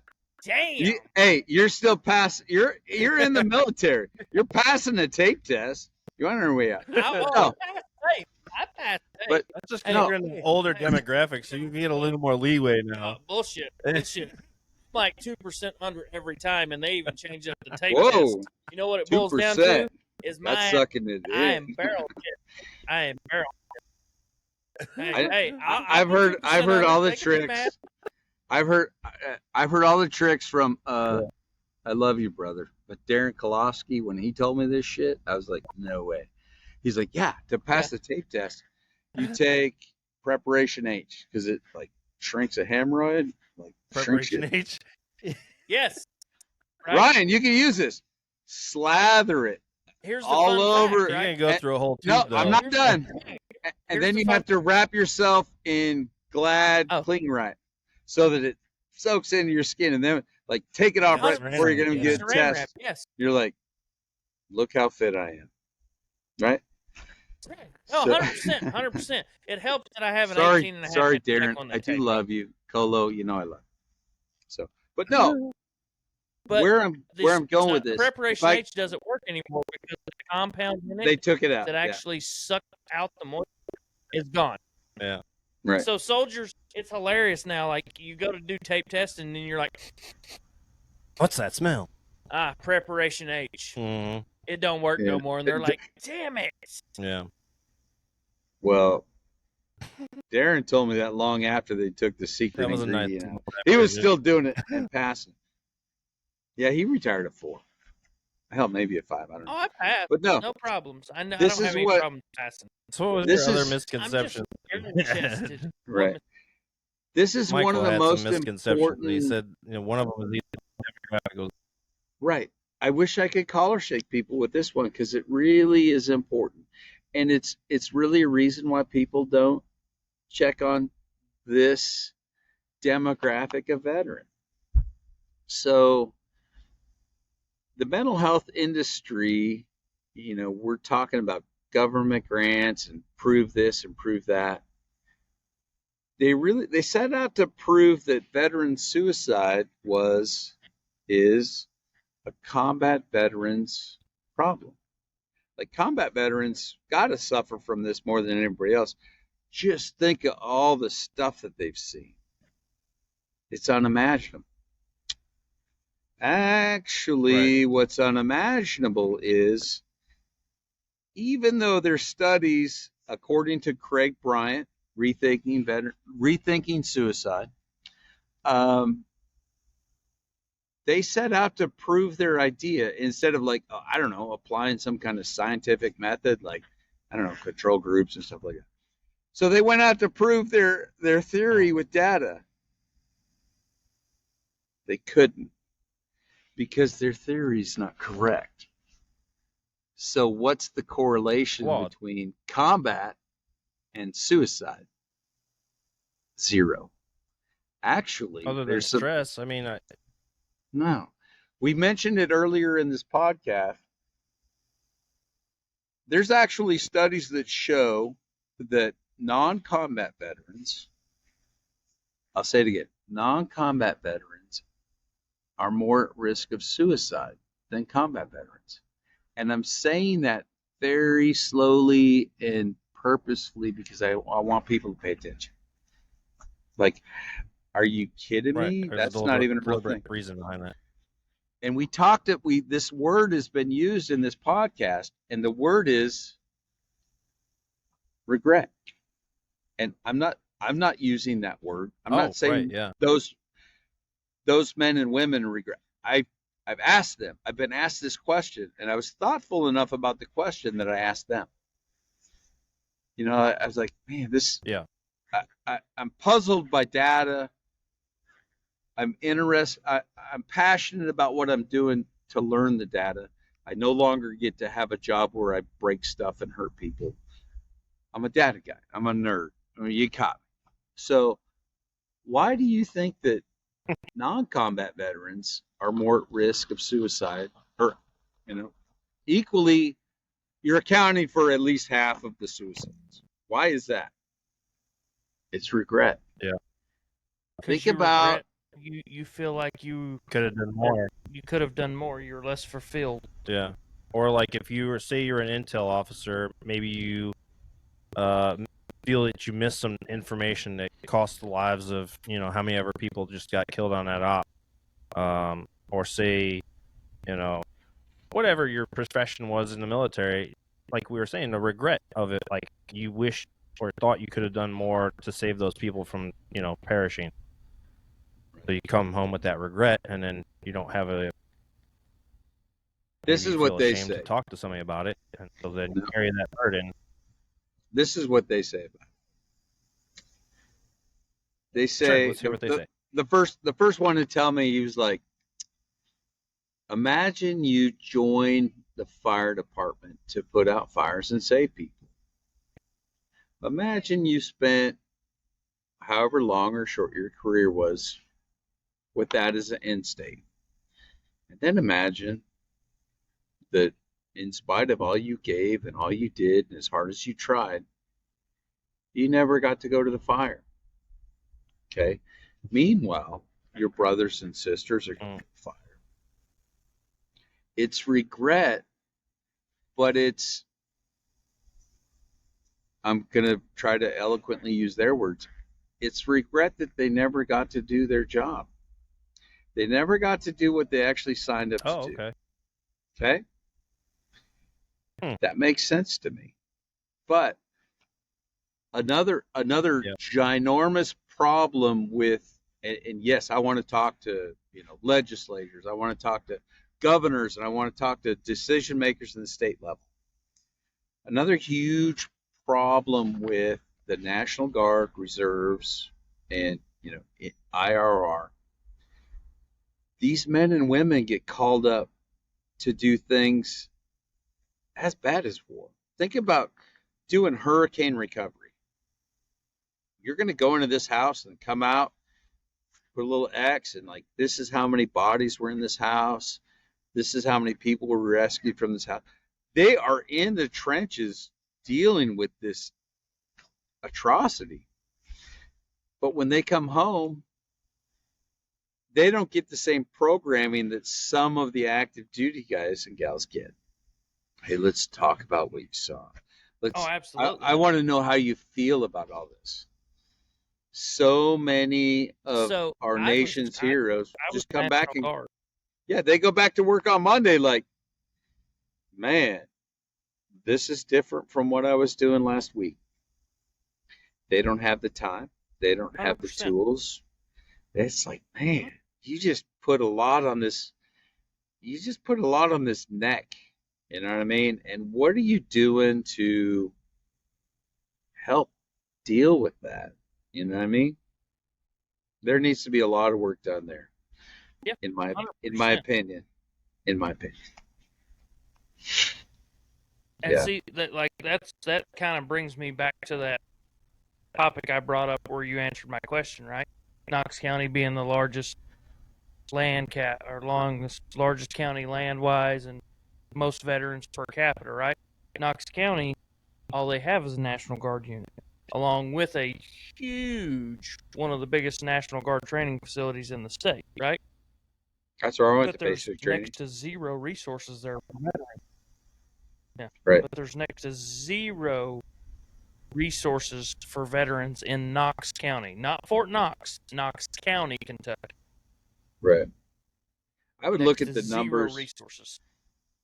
You're right about the resource thing, but as far as veteran density and population distribution, Yeah. I think it's Christian County. I think Christian County has about 20,000. No, Christian veterans. County is huge. I'm talking per capita. Right. No, I mean even per capita. So like, I think they're if I'm close to saying the right 15 to word when I say 20%. per capita, and Right. Like if you had yeah, 100,000 percentage-wise, they have a civilians, how many veterans you got? Yeah. I study that all if the we time. had 100,000 civilians, you'd be looking at about 20,000 veterans. Yeah. So you're at 20% then. Yeah. 20% is ginormous. Like it's huge. Yeah, and I just did a huge. study That's what I'm on. saying. Like, Go ahead. It is huge. drop that to like a population of like 10 to 15,000 max. 20%. That's right. That's still huge. I just But did. then you have a in this county like context, Christian County that may have Yeah. 100,000. I think they got like 180. But how something. do you support that level of veterans? You know what I mean? Like that's a lot of resource allocation. Oh, And I I don't know. think enough of these counties are I know. diligently dedicating enough money for that. How do you fucking The counties Dan, aren't Ryan. dedicating the money. Pay attention. Yeah. Yes. It's not going to cost any money. All right. Let's build a community level peer-to-peer support group. Let's call it the Battle Buddy program. Everybody knows if you were in the service, you get it. Let's make it free. battle buddy, wingman, what are the demons call it? Mitch They gotta call McConnell something got like it. Shipmate. Rand Paul got it. When Rand Paul wrote our letter of support for our Staff Sergeant Fox grant, he went on and on and on about the fiscal responsibility of the program.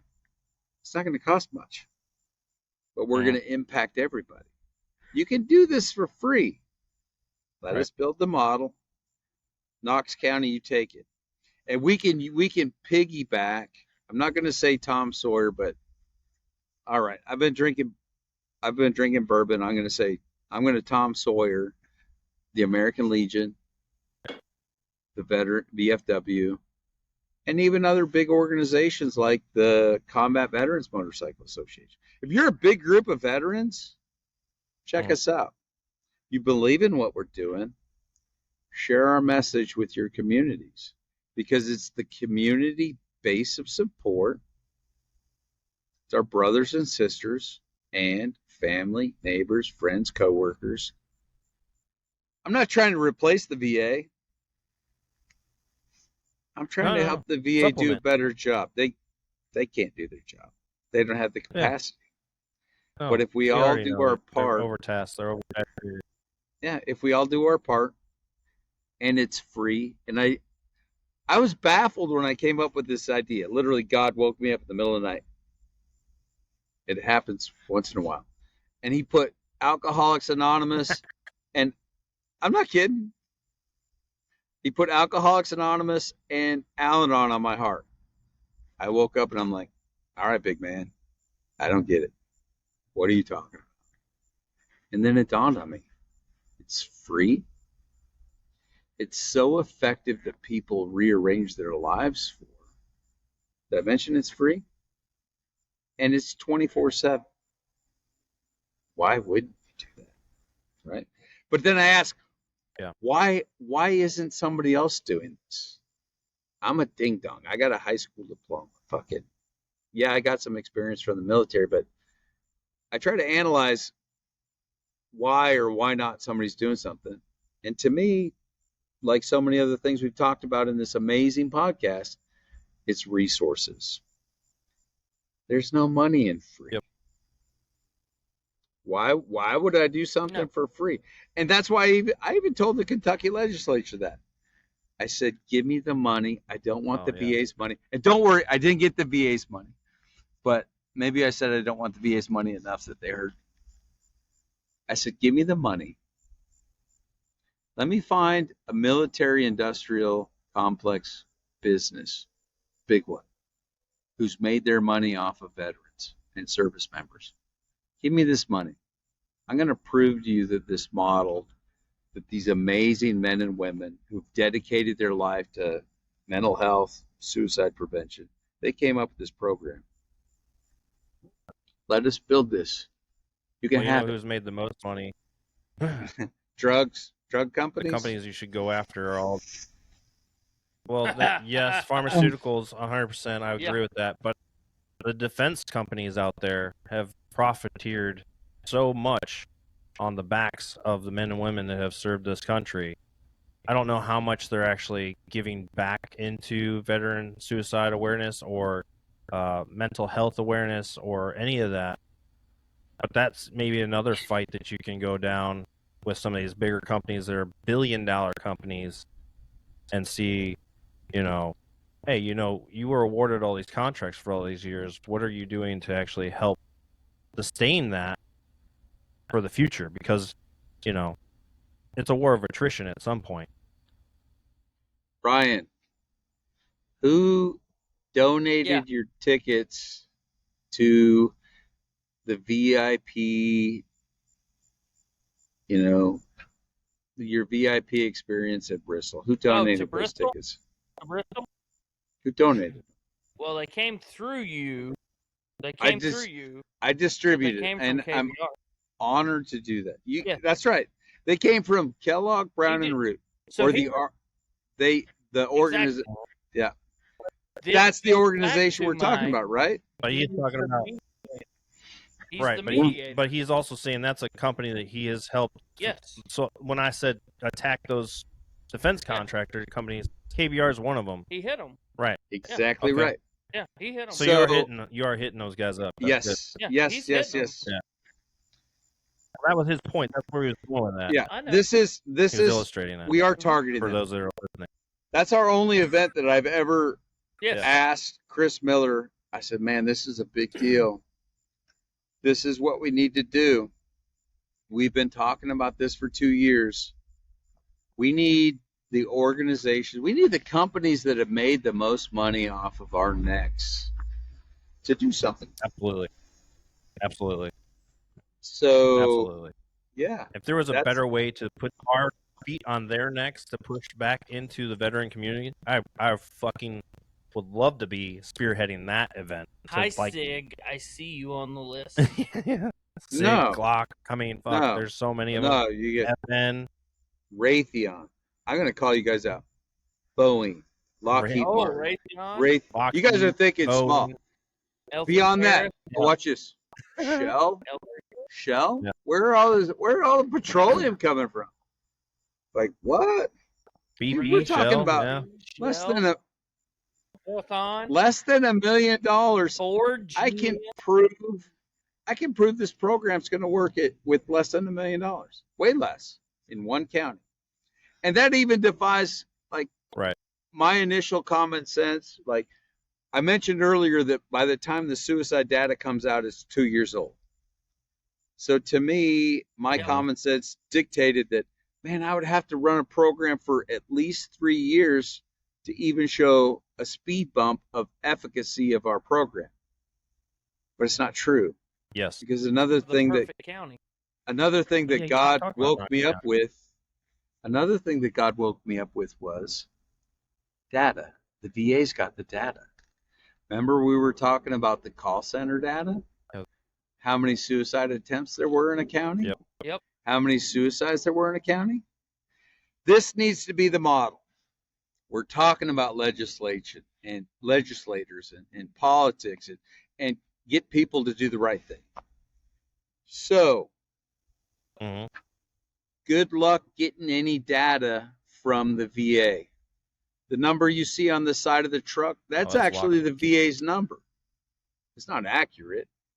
It's underreported by a factor of 2.4, according to Operation Deep Dive at Duke University and the University of Alabama. But that's the VA's data. So what I want to fight this battle, to fight this war against the epidemic of veteran suicide, I want the VA to give me my data. I'm paying their salaries. Freedom of information. Oh, I tried that. It didn't work either. Give me the data. Check this model out. I don't have to wait 3 years to prove to you what I'm telling. I said, I want the data for the county that I'm going to work in. What if they don't want to? They don't. What if they don't want to solve this because they're in cahoots with the big pharma and all these other places? Whoa! No, I don't think it's that. I mean, to me, in my opinion, it's the problem is so embarrassing that they don't want to put their name next to it. So let me finish. I can see that. So this is the model. This is what I got woken up with this time. If you give me the data on a county, okay, and then you give me the data on the surrounding counties and the counties beyond that, we're talking concentric circles, right? Now I'm going to implement a program here. This is the Check a Vet Battle Buddy program for veterans and for their base of support. AA style, Al-Anon style. I argue that I can prove to you in 1 calendar year the efficacy of our program. 1, by eliminating those factors that affect all veterans nearly equally. Things like COVID, things like the withdrawal in Afghanistan, because that's going to be pretty much even across all of those counties.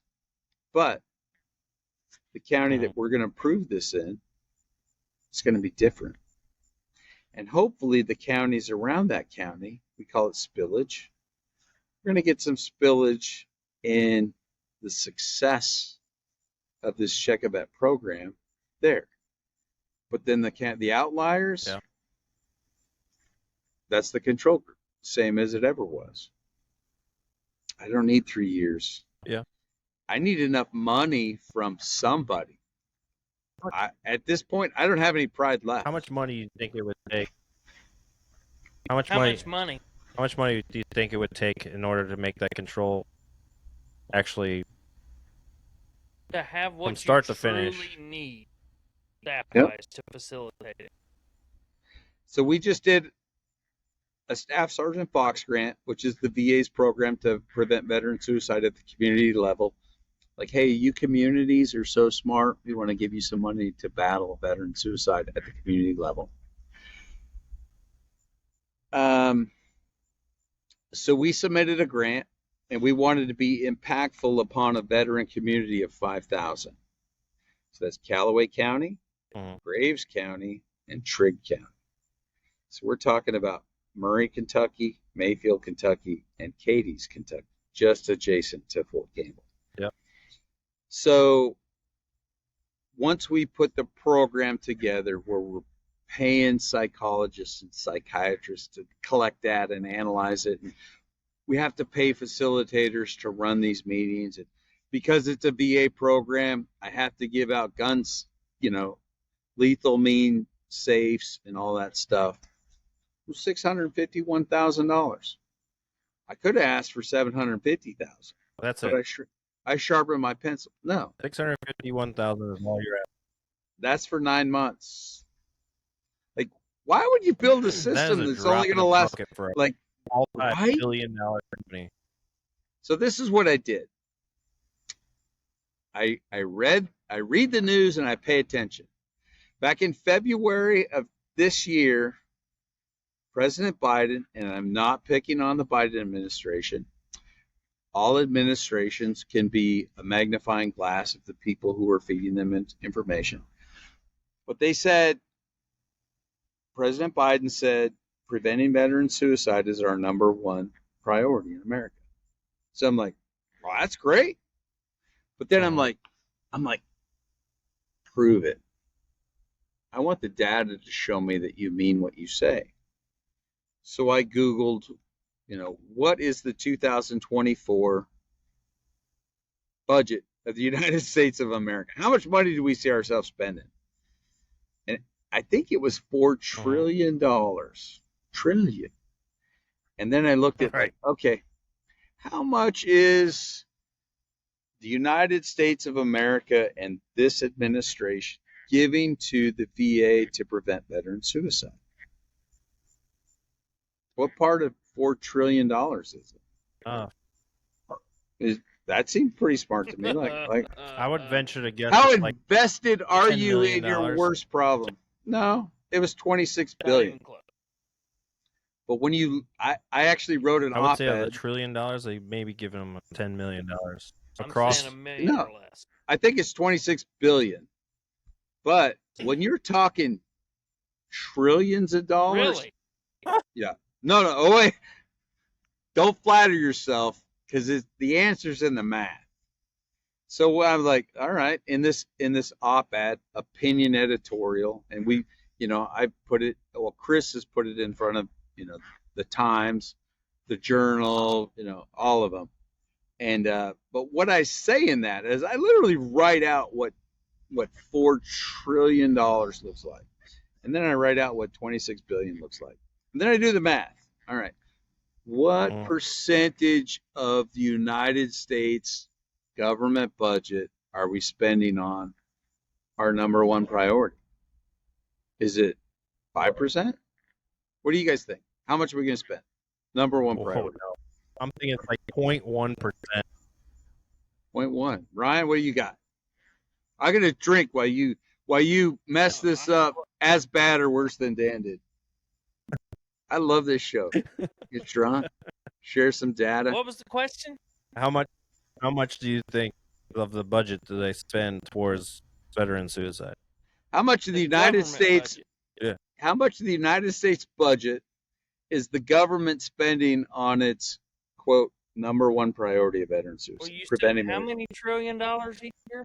$4 I think trillion. it was And 4. then how much? 26 billion. 26 towards billion. Yeah. that?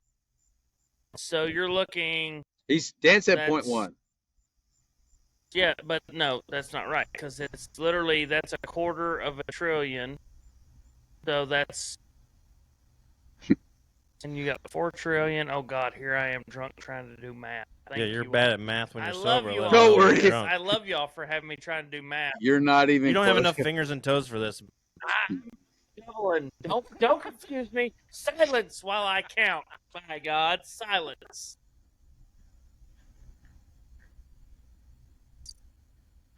So if you have 4 trillion, that's 4 quarters per trillion. Right? I'm gonna. the crickets. I'm not gonna listen. Say an eighth. 1/8. Say an eighth. So 1/8 1/8. would be about 18%, right? 18%. That's about an 8. I don't know. Thanks to Andy Lang, I love you, bro, and Leatherwood Snake Eater Bourbon. Man, you are terrible at math. Dan, you're better, but I was not. good at it, but I was but not close to my much. eighth. So when I did the math, what I came up with was not 1%. It's 0. I said 0.1. Don't worry, I got you. It's 0. Oh, Point. I'm like, I didn't say 1%. I said Okay. 0.1. What comes after the point would be like 1%, right? So no, what would be to the left, Goes 0, or what would be to the right of the point would be a God. percent. So it's 0. It's not a percent. Tell me if No, you said 1/10. So That's it's probably- 0.0. That's tenths. 0. That's hundredths. 9. So it's 9. We're millions. 1,000. You're gonna say it's No, millionths of a percentage? It's 9,000ths of 1%. Like, it's 9,000ths of a percent? And you have the audacity to stand up and say, this is my number one. This is one. This is one. Yeah. This is our number one priority. And we're going to invest.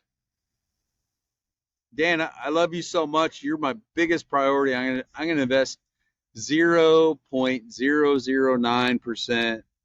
I love you, man. Take that. So Right. that's Don't let their him lie. investment. You're the biggest priority because he knows you and he doesn't know you. Yeah. No, he's being Well- facetious with that 0.009. Hey, what's the I'm being difference a between? smartass. Hey, So he's we basically can educate insult everybody. to say like, I love you, but I'm only going to give you 0.009% No. of my attention. Yeah, but What's he the may have difference only gave me between sarcasm 0.001. and facetious? What's the difference? Sarcasm, facetious. Shit. Sarcasm is meant because to be mean. facetious, you're being an You're trying to- asshole. No, Sarcasm, facetious, being you're trying to funny. make a joke out of it. So I'm trying to make a joke out of, That's not how I was taught. I was taught facetious. No, Well, you were facetious. also raised in a Kentucky school, so Yeah, I'm a fucking hillbilly, by God. right. Watch this. Kiss my ass. I am This a is- hillbilly. This Still is what I am a hillbilly. this is what facetious looks like. Ryan, you are a handsome man. Mm. What a college.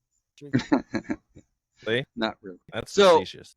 So yeah, because I'm trying to be funny. Says the But if you're sarcasm, there's a stinger on the end of it. So, what is the number one priority of the administration I'm gonna tell to prevent suicide? Like, what's the most important thing we spend our money on? What's the most important thing we can spend some money on? bourbon. I like that. Unless you have the suicide risk Right. factor of substance abuse, and then you might want to spend it on others. I know, and I'm really bad at that. So I think if the government was really serious about figuring this shit out, like we've been running around the bush a lot about it, they would dedicate a lot more resources towards this, and not just a 0.009% tile of $4 trillion. Even though in their eyes they're like, well, how much money do they actually percentage wise give into Planned Parenthood in comparison? Whatever. Don't I'm just care. no, because this is important, because then that would show you the relevancy of what's really It's important absurd. to them. It's absurd. It's absurd. Agree. It's literally what it is. It's absurd. So it's one of those absurd. things where it's like, okay, they put money into Planned Parenthood, but they don't want to put it into suicide Right. awareness and prevention. I But understand what- that too, right? Guys, Ah. what But I are they also- spending the money on? This What are they spending the money Toilets. on? What is Nothing. the administration's facilities top priority? better off to hire paid for admin people. No, TVs in the orderly room Yeah, no, or the S1 shop. the money that goes is irrelevant. no. It is because you have to be smart with your So- resources. This is coming from a guy without the resources he needs to do his You job. do. So the number one priority right. of the United So- States government to prevent, just listen 1 second. The number one priority to decrease veteran suicide in America, according to the government and the administration, is lethal means safety. What exactly does that mean? That means the government wants you to lock up your guns and your meds so that you don't hurt yourself when you finally get so bad off that you decide to hurt yourself. What did I tell the Kentucky State So basically Legislature what- about that? Yeah. What I said, hey, I've been a military Halo free fall jumper and jump master for 20 years. I got over 1,000 jumps. So I want to talk to you Right. about something I know. in my opinion, making lethal means safety, like the point where a veteran has been so stressed out, he's going to reach for something to end his life or her life. I said, man, that's stupid. Are you kidding me? We talked earlier about upstream stuff, right? So in my opinion, if you're going to spend most of that $26 billion on preventing veteran suicide, I said, that's like me jumping out of an airplane and thinking, I'll survive. I'll be just fine because I'm going to put my parachute on top of a ladder sitting on the ground. There's no time to put the parachute on before you hit the ground. And I shared that with the legislature. I said, guys, if you want to prevent veteran suicide, identify what it is that's stressing these men and women out. And I do what's called suicide autopsies, right. Like what led to this, what happened. And I honestly learned the most from people who commit suicide, but it wasn't lethal. Like, what were you thinking? Because you can ask those people. Yeah. Well, this has been an honor to have you on, Chief. You have a great cause that you are supporting, and we are hopeful that we can help push this cause and spread the word, because that's the most important part of this, is getting the word out, because that's where it starts, is acknowledgement and information flow. As we all know, being in the military, information dissemination is everything. So we thank you for coming on. We appreciate everything that you've got going on. People that want to get a hold of you, what is the best way to do that? You go to checkavet.org. Look at our mission. See if it makes sense to you. If it makes sense and nobody else is doing it like that, stop giving $100 a month to the Wounded Warrior Project. They got lots of money. Help us out. Exactly. I want you guys to know that. Go ahead. You're my heroes.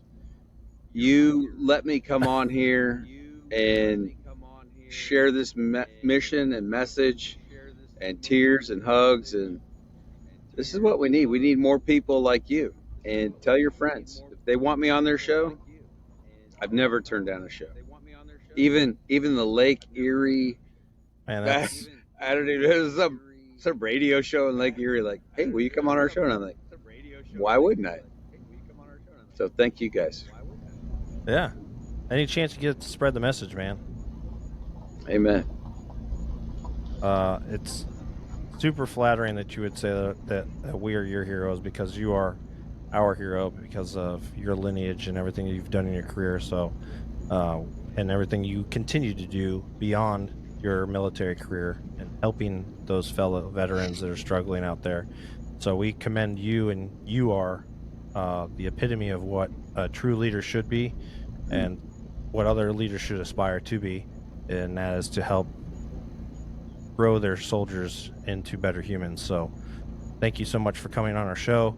For those of you who are curious, this is, once again, Check a Vet Foundation, and they are doing their damnedest to spread their message and make sure that they have a positive effect on the communities out there that are vastly affected by veteran suicide, and we are trying to put an end to that.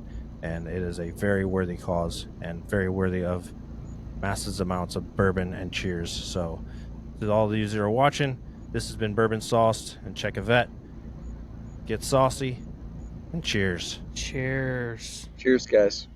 Now go hug your veterans, even each other.